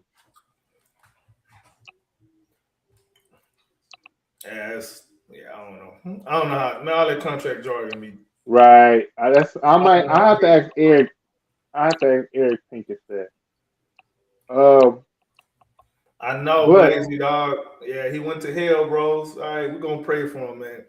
We're gonna pray for him. He's gonna ascend to the Rockets, hopefully, at some point. he understand. Yeah, he got sent to hell, but he might be the cornerstone player that the Kings need to turn everything around because it's been purgatory, man. And I think when you have Acuff and Murray, those are two solid building blocks to build off of. They just have to keep drafting right and hope things come to fruition. But the pick is in. And it's Kingston Flemings. Kingston Flemings is going to Atlanta. I am going to Atlanta in December. Hopefully, around the time I go, which will be around Christmas, I can catch a game. They got a squad, bro. They got a squad. They just picked Jalen up Aaron Johnson, Wiggins. Jalen Johnson, Dyson Daniels, Jonathan Kuminga, CJ McCollum, Onyeka Okongwu, NAW, Corey Kispert, Zach Reese-Shea, he ain't in the rotation. Buddy Hield, now Kingston Flemings, bro. They got a squad. Something got to give. Something got to give because that's too much. I like this pick for Atlanta, man, and like I say, when I go, I hope Kuminga, because I think that affects Kuminga in some kind of a way, in a weird way. I think it affects Zachary Reese-Shea. I think personally, they need to trade him. I think he's gonna get moved. I think they need to trade him. But they're gonna have to whatever they get. They gotta attach an asset to get off of him. Man, I know U of H fans are elated. Boy, Atlanta is gonna be good. They are already good. Remember, that gave the Knicks the hardest time. Oh yeah. Well, that last game, was it game 7? I think. Much to be desired. But outside of that, I mean, they ain't even have no alien. Nah. Spurs thought they had an easy one. You ain't had nothing. Man, Spurs are a very young team. I think them even getting there is just the beginning. I think they have a team now that have got there, and now I think they understand what it takes to win there. Me personally, this is me. I had the Knicks winning that series anyway. I just thought it was going to be at least 4-2 or 4-3. For it to have been 4-1. The crazy weird thing is the Spurs led in every single game. So obviously the most talented team in the finals, right? But the most experienced team was the Knicks. So yep. And do you notice how coaching matters, bro? Tom Thibodeau matters. He was running a broccoli offense over there. And Mike Brown said, nah, we need we need some new recipes over here. He brought some new recipes. Gordon Ramsay came in there, told everybody you can't cook. This is the recipes you need to use, and this is how you're supposed to cook an offense. This is why you have to have, if you're a defensive minded coach and you're the head coach, you have to be balanced on offense as well. You have to either, if you're not an offensive minded coach, you have to bring someone in that can plug in a solid system that fits the personnel that you have. Or you adjust to the personnel that you have. The only Thibodeau type coach that has won a title like in the last, since like 1990 is, what's his name? I'm blanking on his name now. The Pistons coach. Ben Wallace and... Oh, Larry Brown? Larry Brown. That is the only Thibodeau type coach that's won a title in 30 years, bro. In 35 years, 36 years. The Jeff Van Gundy's? No. Hey, and going off of what Larry Brown dealt with when he was in Philly, he deserved that final win. Yeah. He dealt with a lot in Philly. Mm-hmm. But look at what it takes for that style to work. Looking at you, Udoka. That's why I say get everybody up out of the team that Udoka don't want. Bring in who he want. It don't work. You get your ass out of here.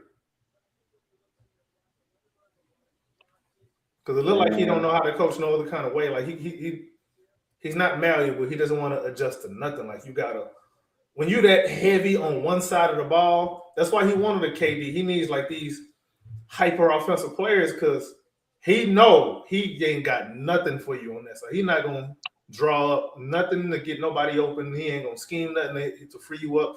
To me, coaching is reflected more on role players than on stars. Because the role players are the ones that need help. Stars don't. Well, even with the stars, oh man, and with the pick is in, Dallas Mavericks select Morez Johnson Jr. from University of Michigan. Really? And guess who's in attendance for this pick?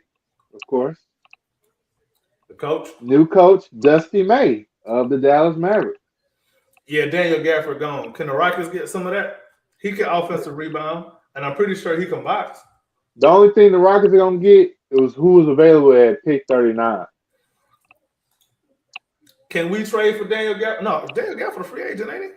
Hold on. No, he I think he has 1 or 2 more years on the deal. Current deal. Yeah, he do. Can the Rockets go after him, man? They like backup centers that offensive rebound. He can do that. He's a Udoka guy, bro. He's definitely the type of guy Udoka would like. And since he like offensive rebounds, Daniel Gafford gonna do that for you too. Since you can't draw up no play to make the ball go in. There's a new report out that the Warriors would consider moving Draymond Green in the right deal. That's cap. Didn't they say something like that like last year? Yeah, it's cap. They capping, bro. He's been there for 14 years, man. Just who wants him at this point? It's cap, bro. It's cap. I don't believe. I don't. That's not happening. At the time, it could have been traded him a long time ago. A long time ago. And you want to think about something? I'm gonna say this: they picked Draymond Green over Kevin Durant. They did. They picked Draymond Green over Jordan Poole, which they picked Draymond Green over Klay Thompson. Over Klay Thompson. Which I understand. Right. But when you consider that, now the Morez Johnson pick, I think that's a little high for Johnson. But I get it. His former coach is now his current coach again. So I ain't mad at it. No, I'm not mad at it at all. I just hope it don't work out. Because he's going to Dallas. So it's one of those things, guys. When it comes to Houston sports, man, through and through, we could be for and against all at the same time. Yeah, we see you make this pick, Sacramento Kings, but we're going to tell you about yourself. We see you make this pick, Dallas Mavericks, San Antonio Spurs, but we still don't like you. So I understand. I don't know much about I don't know much about this full name. Morez Johnson. But yeah, I don't know much about him, bro. What do you know about him, bro? To be honest with you, I think it's a reach at 9. But like I say, I didn't really scout him a lot. So I don't really know his skill set and what he really brings to the table. Eddie Curry, my bad. That boy daddy look like Eddie Curry, like a mother. You laughing because you know it's true. Hey, it that boy look like Eddie Curry, dog. It is true. and it's unfortunate. It's unfortunate.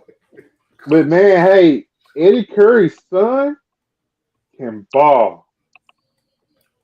Well, If NBA all finna these be NBA players with these kids, man, Kendrick Perkins' son can hoop. Eddie Curry's son can hoop. Eric Dampier, who used to play for the Mavericks, his son can ball. A lot of these kids, man, it was can crazy. ball. NBA finna be a bloodline league, bro. Oh yeah, it's going that way. It's going that way for Half the sure. damn league is second generation, whether player or coach or like, you just got to be born into the right bloodline. On some Jacob Fatu and Roman Reigns shit. Oh Well, man, the Milwaukee Bucks are on the clock and the pick is in. can they So can they draft their new Giannis? Because Giannis was not a lottery pick, as FYI. no, he was actually one pick outside of the lottery. Yep. And what did I they do? They developed them. Not all teams can do that. Some teams. understand too, guys. The Bucks are not just picking at 10; they're picking at 13 too. Remember the trade with Giannis? The Bucks got the 13th pick as well, guys. So even though the trade won't be finalized till July 6th, the Miami Heat will be making the pick for the Bucks. So who you got them taking? I think What do right they need? here What do they need right now? Or they is it a talent thing or is it a position need? What are they doing? I think it's a talent thing. I think you go best player available here on who's the highest on your draft board. And I think right here is a good reach for Native Men. I seriously think that's a good reach. Man, I can't wait to be in someone's headquarters one day. That would be awesome. But I think you go Native Men here, or you go Braden Burries. You could go Braden Burries here, and with the 13th pick, you can take Native Men. Braden Burris can score as well. So They definitely need to go high upside, man. Just high upside. Every pick just need to go high upside. Damn the floor. Go high upside. See what you got. But I don't even think that they're done making moves. I think they still gonna make oh yeah, another move. Because Miles Turner gotta go. he gotta go. He has to. Ain't no point in him being there. And Miles guys, Turner may end up going to the. I think he'd be a good fit on the Clippers. Miles Turner. Mm-hmm. Oh, that would be nice. I think, Especially if Kawhi is there too. That would be nice. yeah, I think he'll be a real good fit over there. Guys, with the 5th overall pick, or Charlotte. Oh, him, LaMelo. They ain't trying to max out on shooters, bro. Don't they have what's his name? Moose. Yeah, Diabate. Yeah. And he's really good, especially defensively. He's good. But can he space the floor? Exactly. Like, really, you really trying to open up the floor for LaMelo and them. As if the floor wasn't already open enough. I think he'd be a good fit over there. And I also think Boston might be a team that would like Miles Turner. Miles Turner's going to end up going to somebody who is trying to contend. Oh, of course. Yeah, for sure. Yeah, I think it would be not Houston though.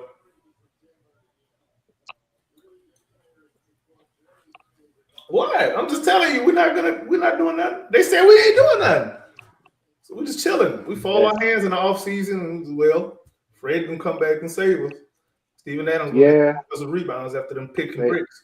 They said we was gonna retool the bench. I don't know. Hey, Lake Show, let me know if you're trying to pull up, bro. I'll shoot you the link if you're trying to pull up. Because I'm getting off after the lottery over with. But if you're trying to pull up, let me know, bro. Come on, man. Come pull up on us. That's my guy, man. That's a cool cat right there. And he know ball. For sure. He know ball for real. His problem is he a Lakers fan. And Oh man. we're gonna pray for him and we're gonna give him some medicine. You know what I'm saying? We know that that's a disease, but it's all right. That's like leprosy. Oh man. Not leprosy. How you a Lakers? How do you feel being a Lakers fan? Like, you don't itch? I couldn't be a Lakers fan, man. You see what I'm saying? I know too many people from down this way. I think Kobe was one of the main reasons. I get it, but just to be a Lakers fan, Kobe was my favorite player, but I could never root for the Lakers. I root for Kobe. I want him to play well, but I want the team to lose. I didn't even care if they won or not. Like, just Kobe play well, please. man, do you recall years ago when we had Ron Artest? That was a battle with him and Kobe, wasn't it? And he went over there like a little punk. Man, the only reason why is because Les Alexander would not extend him. I wanted him to extend him so bad. He did an awesome job this season, man. He let Ron walk away for nothing after you gave up Dante Green and like he ain't end up doing nothing though. I think didn't he hit a game-winning shot or something like that in the finals? In summer league. Are you talking about Dante Green? Talking about Ron Artest. I don't know if he had a game-winning shot, but I know he had that big game 7 against the Celtics. He say, I ain't gonna lie, that's the first time I saw somebody save Kobe's bacon. Because Kobe was stinking up the joint in game 7. Kobe was doing it, man. Yeah, he was stinking it up. But Ron Artest came to the rescue, man, that game 7. I'll never forget that. I was mad. I wanted them to lose because I just can't stand Lakers fans, bro. I want them to lose. And really, I wanted KG to win back-to-back titles. Oh, yeah, KG. Man, he was amazing when he was with the Boston Celtics, man. I still remember. And he just got old, man. That was the last 2 years of his prime. Oh yeah. Yeah, he after that he just was a shell of himself at that point. Went back to Minnesota too. But it was a very good look. It was a very good look for him to be able to go back to Minnesota, sign that 1-year deal, kind of work with the kids. You know, the kids at that point was Karl-Anthony Towns. Yeah, that was cool of him, man. He never wanted to leave that place. I don't blame him. Man, no, he was really loyal to them, man. When your team is a fringe team, and the furthest they went was the Western Conference Final back in 2004, right? I think ain't that when KG won the MVP title. They're like, what do you do? You know? Is the pick in yet? Hold on. I think we missed the 10th pick. Hold on. Yeah, it was Braden Burries. Oh, okay. He went 10 to Milwaukee. Good for him, man. What you think about Braden Burries and Milwaukee, man? What you think about that fit? Well, they need a guard to score. And one thing you're gonna hear me say is these kids can score because they can. Now the NBA level is a little bit different as far as scoring from college, but Braden Burries can get buckets, man. He's solid. Definitely gonna get buckets in Milwaukee now, especially with their current situation. You know what I'm noticing though, bro? That's kind of annoying. I'm noticing a lot of these dudes is reclassifying. You talking about high school? Yes. Oh yeah. That's weak to me, bro. Oh, bro. Because if everybody's doing it, what's the advantage? They've been doing it for years. Yeah, like all these 20-year-old freshmen. Like, come on, dog. That's weak to me, bro. I just think I just don't like that idea. I just think that's soft to me, bro. Man, it's been going on now for almost 30 years. Players just reclassifying and Okay, Golden State. The pick is in. pick it in. I hope they reach for somebody that was supposed to be in the second round. Let's see who they get here.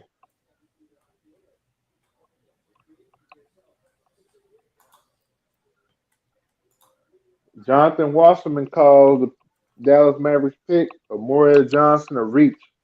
I say they did it just because of, well, We know that's a reach, bro. Dusty May. Yeah, he gonna go coach his guy. We know that happens. Like, why do people? The Golden State Warriors select Yaxel Lindenberg, who I had going to the Warriors. Ain't that big man from Michigan? Yeah, the one that was in the same graduating class with Jalen Green and Cade Cunningham. Yep. That's crazy. Yeah. Crazy work. 6 years in college. Crazy. That boy finna be 24 years old by the time the season starts. 24. Boy, reclassified, stay 4 years, probably 5 years. God, dog, man. Guys, 3 more picks left, guys. 3 more picks left. Yeah, 3 more picks and I'm out of here, man. We are out. Like I like. All right, Oklahoma City on the clock. Who you got? I think Adam Mara goes here. Daymar, I'm sorry, not Adam. Daymar goes here. It don't even matter who it is because they're gonna be good. I think the only reason why, man, eventually Oklahoma City Thunder is going to have to make some tough decisions financially. Jalen Williams, his contract kicks in this upcoming season. Isaiah Hartenstein, you got Shai getting his money. You're not going to trade him. Casey He's going to have to be Wallace. one of the other two. And I think center is very, for them, I think the center position is expendable. I think they can go without Hartenstein. You draft Mara, let him develop for a season. You make him the starting center next season. Isaiah Hartenstein gonna be an expiring. Oh, he's an expiring. Mm-hmm. Dort is also expiring. Kenrich Williams is also expiring. Oh, no. Sorry, all 3 of them on team options. Hartenstein, Dort, and Kenrich Williams all on team options. So they essentially can be playing on 1 year deal, depending on the team. Yeah. And then next summer, I mean, they could extend Casey Wallace now, but they might. I don't know what they're gonna do with that. Next summer, Isaiah Joe is a team option, and then obviously you got Jay Will, SGA, and Chet. They locked in. I think they trade Isaiah Joe. I think they're gonna trade him in the same kind of fashion they traded Aaron Wiggins. They gotta get that tax bill down. I think that helps. Like I say, Atlanta, one team that just helped them in that scenario.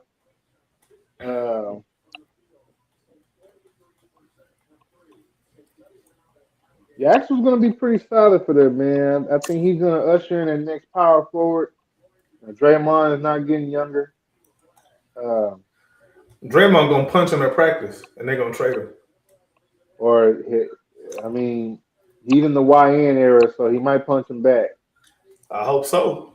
I hope it's on tape. Let me tell you something. If anybody ever physically attacks Draymond Green, I am buying their jersey. Hey. I don't care what team it is. I've never in my life bought a jersey from outside of Houston sports. That will be the time. That's how much I don't like Draymond, bro. I will go against my principles because of him. I'll say this about Draymond. I don't like him as a player, but I like the competitor that he is. I look for that a lot in players when I'm scouting and when I'm coaching. How bad do you want it? And you could tell a lot with Draymond. Like, yeah, he can be a dirty player a lot of times. Mm-hmm. He know who to punch. He know who to choke. Oh, of course. And he know who not to do it to. That's where my problem is with him. But I'll say through and through, I think he's a competitor, man. I think Every time he Yeah, goes on he's the a court, competitor. I give him that. I give him that. But so was he Kobe. Kobe wasn't trying to he wasn't trying to give dudes a vasectomy on the court. He wasn't trying to, you know what I'm saying? yeah, some of the stuff Draymond did is bull crap though. But I'm Draymond like, out there trying to circumcise people, bro. what was it that he did? He did to DeMontis Sabonis. Did he step on him or something like that? I was like, Stepped on seriously? him, choked Rudy Gobert, punched Jordan Poole, kicking dudes in the balls. He know who to mess with. He ain't never had no incident with Boogie Cousins. He knew better. He ain't never had no incident with Zach Randolph. He knew better. He ain't had no incident with Ron Artest. He really knew better. Oh nah, he wasn't gonna. Nah, yeah. Come on, me and you both know. Ron Ron is wasn't dirty though. Ron was about it. Like he'll do it if he got to do it. But he wasn't right. dirty. He guarded people. Like he'll pull your pants down, untie your shoes, all that stuff. But he wasn't trying to hurt you.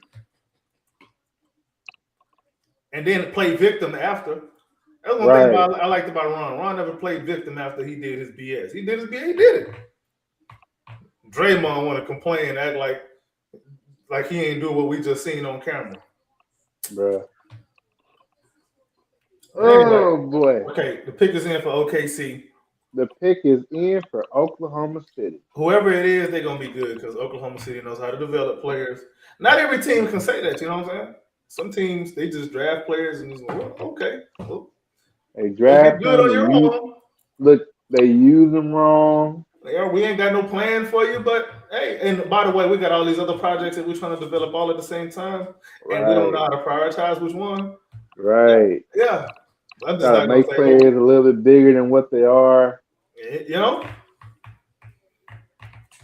Just whatever, bro. Some teams, hey man, we play for offensive rebounds. That's what some teams do. Forget putting the ball in the hole. We're just trying to get the rebound and the putback. We playing Oscar Rob, not Oscar Rob. Who's that fool?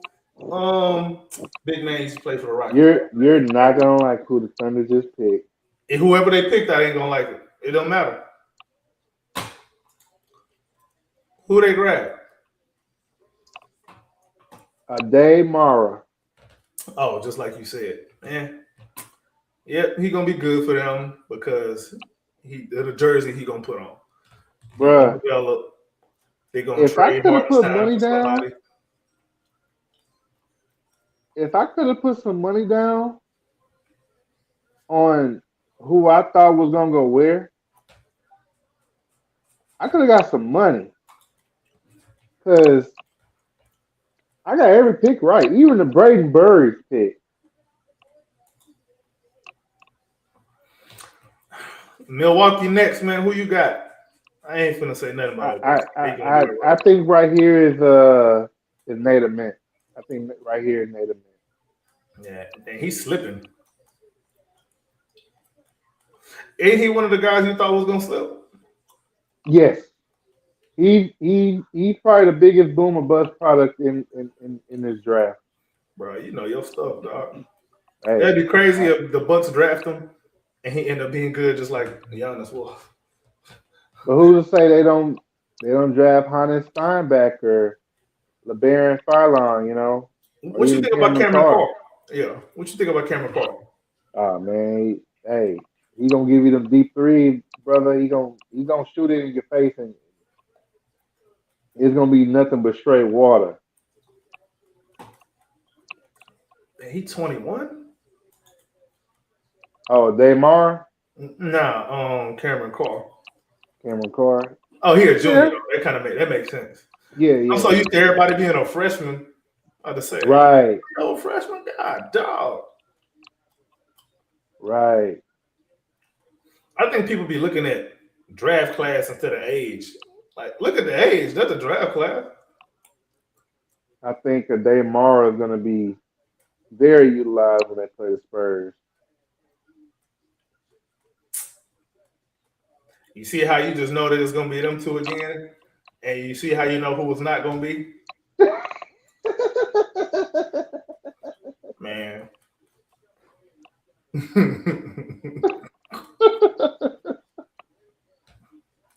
I hate that it just seems so inevitable, bro.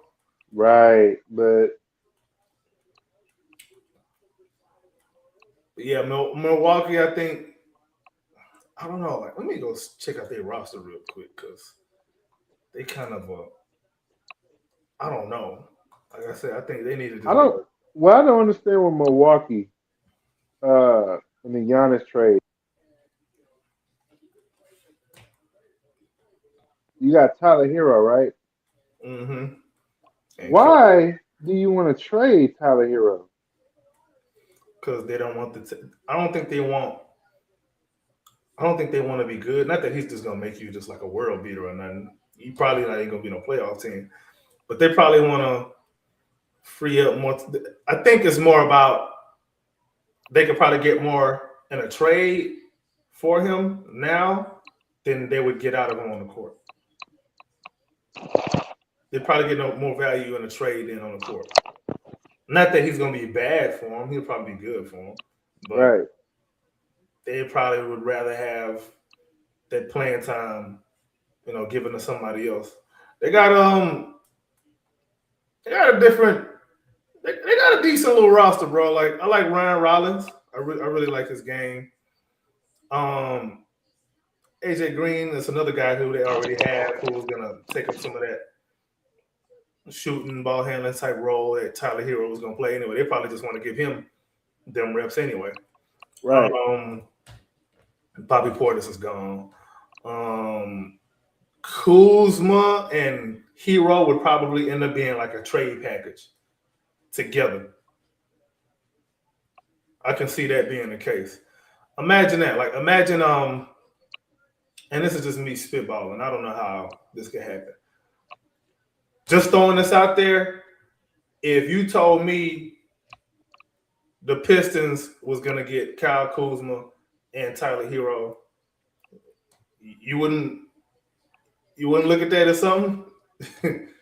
You would. You know what I'm saying? But I think personally, I agree with you. I think Kyle Kuzma and Miles Turner are on their way out of there, out of Milwaukee.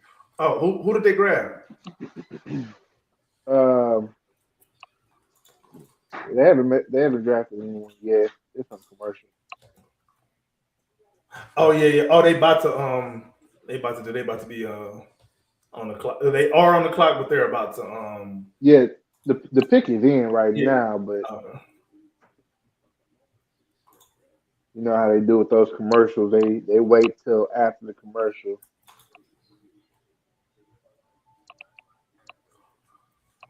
Yeah, I am liking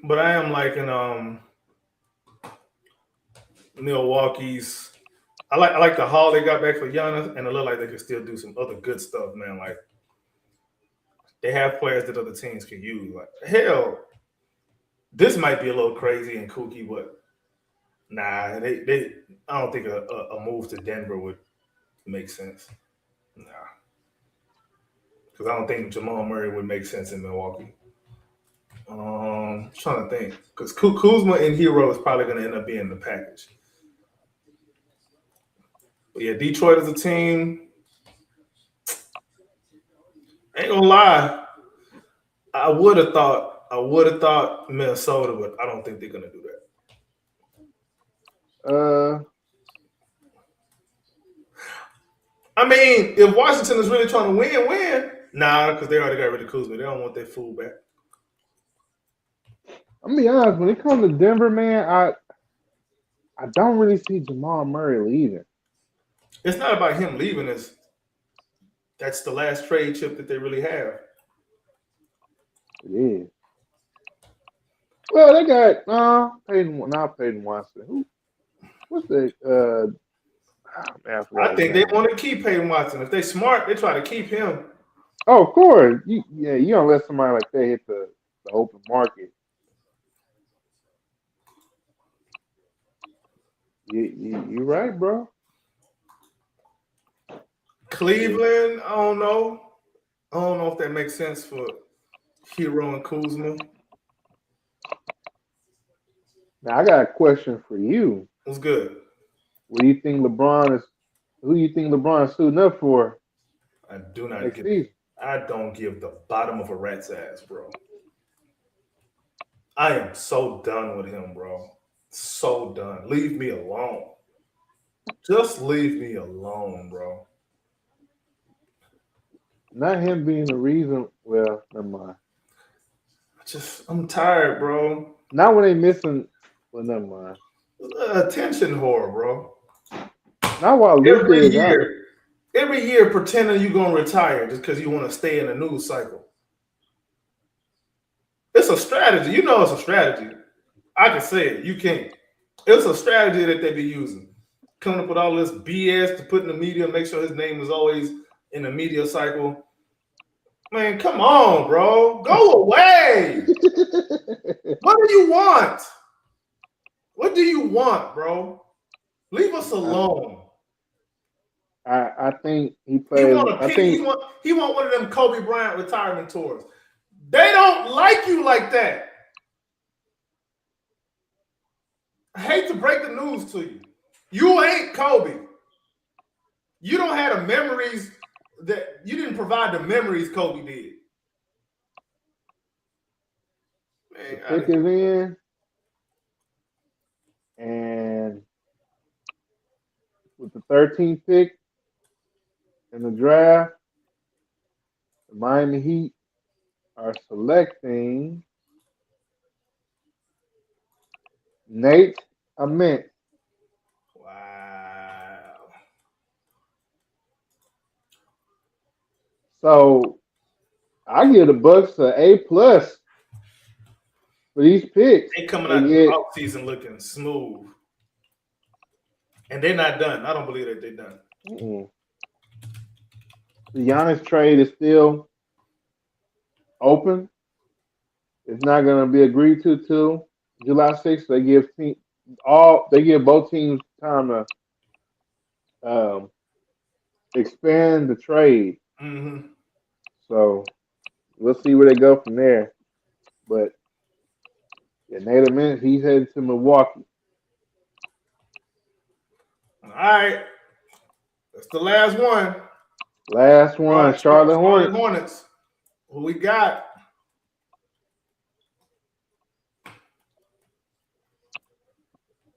I'm thinking, let me look at this damn order. Oh, Hornets. I mean, I don't even know how much it even matters. Cameron Carr, he'd fit with them and what they want to do. The Baron Phylon, maybe. I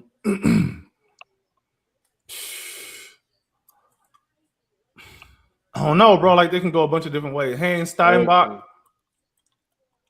I think Steinbach is the pick here at 14. Yeah, just so they can shore up some of their that center position for them. Charlotte is going to be a player next season. They're going to be a team to watch. They're going to be a team to watch. I watched them a little bit last year. They were really fun, bro. They were really fun to watch to me, man.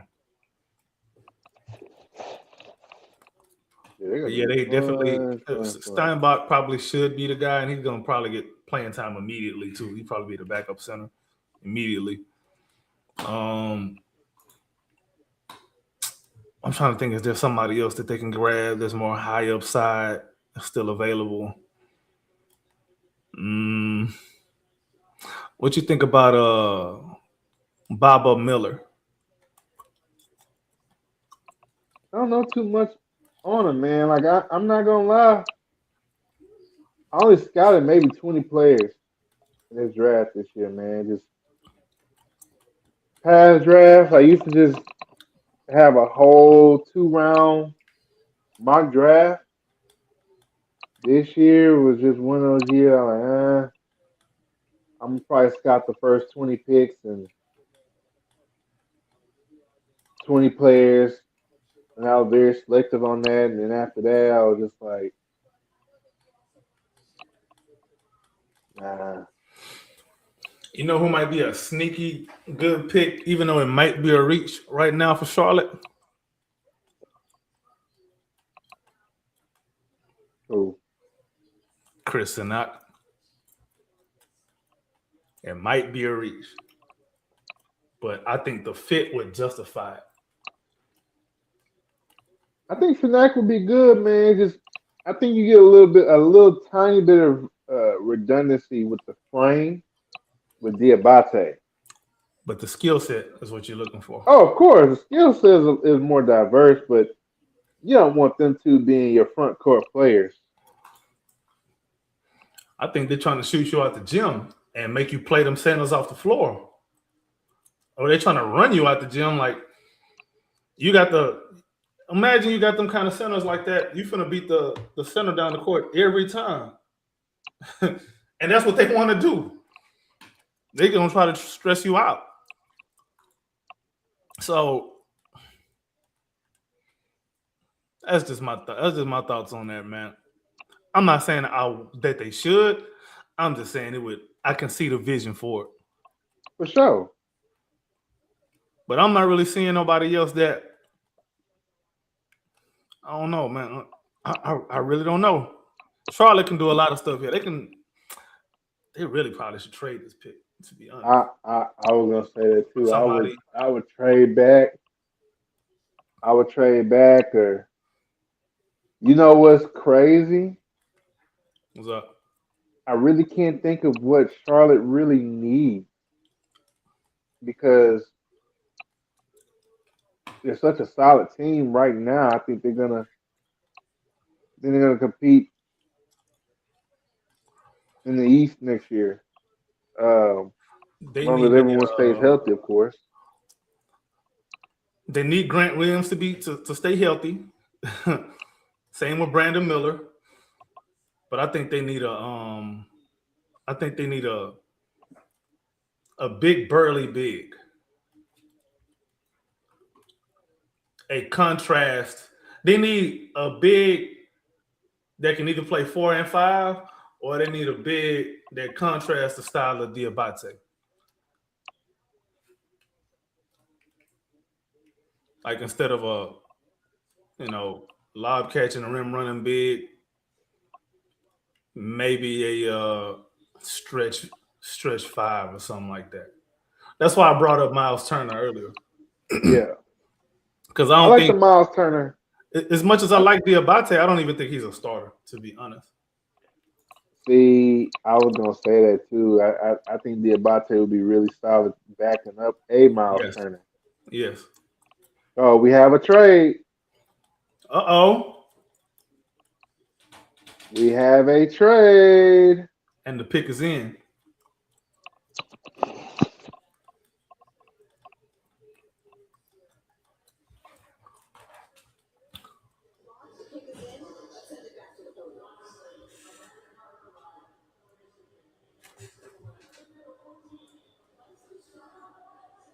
Yeah. Come on with it. I'm trying to go. Man, it's 8:30. Right. Announce the trade, you bald head. Hollis Steinbeck. Okay. That's cute. So there you have it. How do you feel about that pick? I think it makes sense because I did just say, you want a little bit of a skill set contrast at the center spot, and I think Steinbach can play the 4 and 5 in some lineups. Probably can play with Diabate in some certain situations. I think that'll be ideal. An ideal use of him and his skill set, and you ain't got to worry too much about losing too much shooting. I think Steinbach's shooting is okay enough to hold up, even as a rookie. Should be all right. But we'll see. And then if he's playing the 5, I think it's still cool. He may end up playing. he may end up making all rookie just because of the team that they have and the way that they play. He gonna have a very easy job playing a 5 for them. Now, defensively, I don't know, Right. but size wise, I do like his size. I think his athleticism is adequate. If he's just coming off the bench playing 15 minutes, so what? They'll make it. He can play against backup centers right now, and I don't think it'll be too much of a problem. And then Charlotte also low key is good at developing players. By the way, Charlotte low key. They missed on what's the name? The two guard from UConn. They missed on him, but outside of that, not I don't think he's still with them. I forget his name. What's this fool name? I don't think he in the league no more. I forget his name. The little light-skinned black dude went to UConn. You remember what I'm talking about? Light skin. Actually went to UConn. Yeah, he went to UConn. This was some time ago. See, he's so forgettable. He's from New York. Not Kimba. No, not Kimba. It was another one. No, Kimba went to UConn. He kind of fit the description except the light skin part. Yeah. I forget the dude's name, man. That's terrible. I forget his name. I think he was in that. Was he in that Jalen Green draft? I really don't know what you're talking about now. That draft is a blur. Let me see something, bro. What year was that? Hold on. Let me see, bro. Not Jordan Hawkins. It's not Jordan because he went to New Orleans. Jordan Hawkins got some work to do though defensively and with his ball handling. Man, who was the dude? He was a lottery pick too. Let me check. 2021 draft. Was it the Jalen Green draft? James Bouknight. Oh wow! Yeah. They missed on him. I thought that kid was gonna be good, like not all NBA, but I thought he was gonna be one of those guys that could just go out there and get buckets, kind of like Cam Thomas. Yeah, bigger Cam Thomas. Yeah. But whatever. Okay, cool. Overall thoughts on the lottery and what surprised you? What didn't surprise you? What are you hoping works out? What are you hoping doesn't? What do you think might not work out? Who got the best situation? What are your thoughts? Well, I have to say, this kind of end off the show, but I think for the most part, I think everything kind of worked out. I thought it was, except the Morez Johnson pick for Dallas at 9. I think that was a huge reach. But other than that, man, I think everything kind of worked out as it should. I kind of figured that Nailor could go anywhere between 6 and 15. And like I said, the draft kind of went how I thought it would go. I thought the top 5 would round out like it did. Every team I kind of leveled out my thinking with every team's thinking except the Mavericks. I don't know what they got going on. Yeah, for the most part, it doesn't look like nobody's really falling that, was expected to go in the lottery. Matter of fact, what do you think about that? Like, who do you think probably should have won in the lottery that didn't? Who should have won the lottery? I think one guy that I was actually probably didn't was LeBaron Philon. I was surprised that he didn't go on in the lottery. He's a very solid player, man, and he's one of those guys that you could tell he did train, but you could tell he really got it out the mud in the sense of like just hooping, just straight hooping. A lot of shots that he threw up, you could tell, hey, he hoops a lot. So, you have players like that, man. They're training, like Terry Rozier said it best, their training only takes you so far. Gotta get out the mud and go and hoop. You got hoop a lot, hoop all the time. All right. How about before we get out of here, players to watch for the rest of the draft? Who are some of your favorites? Players to watch for the rest of the draft. So, like I say, I mentioned LeBaron Fireline. Another player to kind of keep tabs on is Dalen Swain from Texas.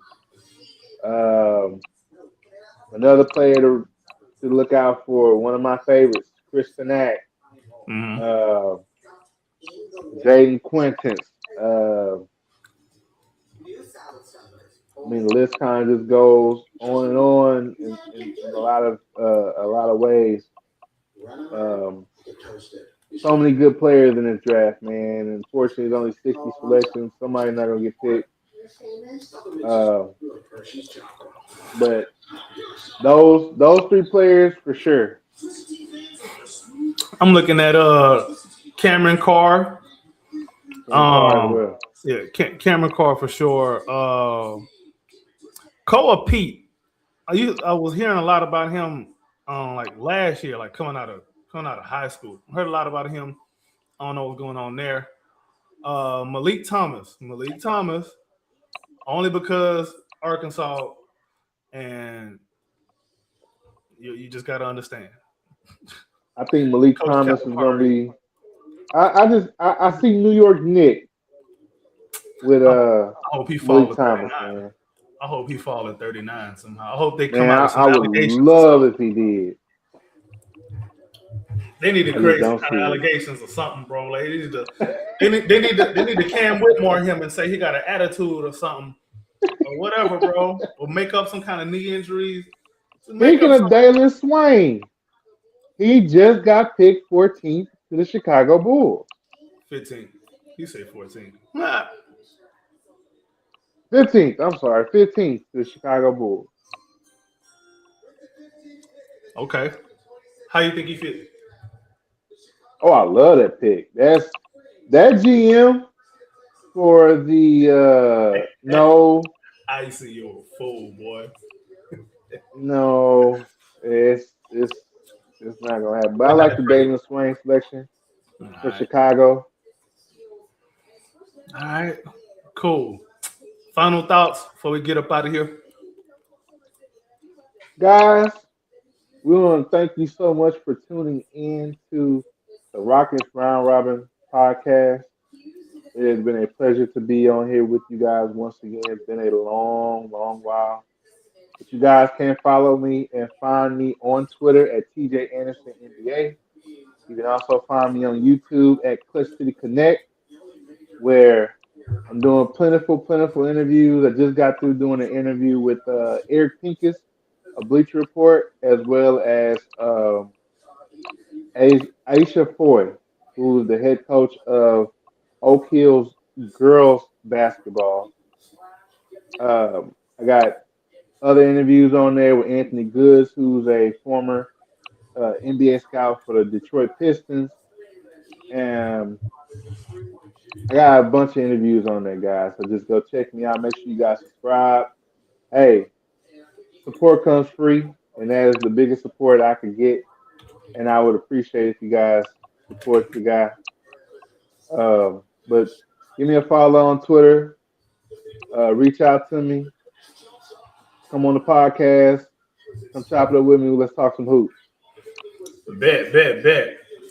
All right, y'all. It's your man's AK Infinity. Follow me on Twitter /X at AK Infinity_VVS. This is the Rockets Propaganda Channel, as well as the Rockets Round Robin.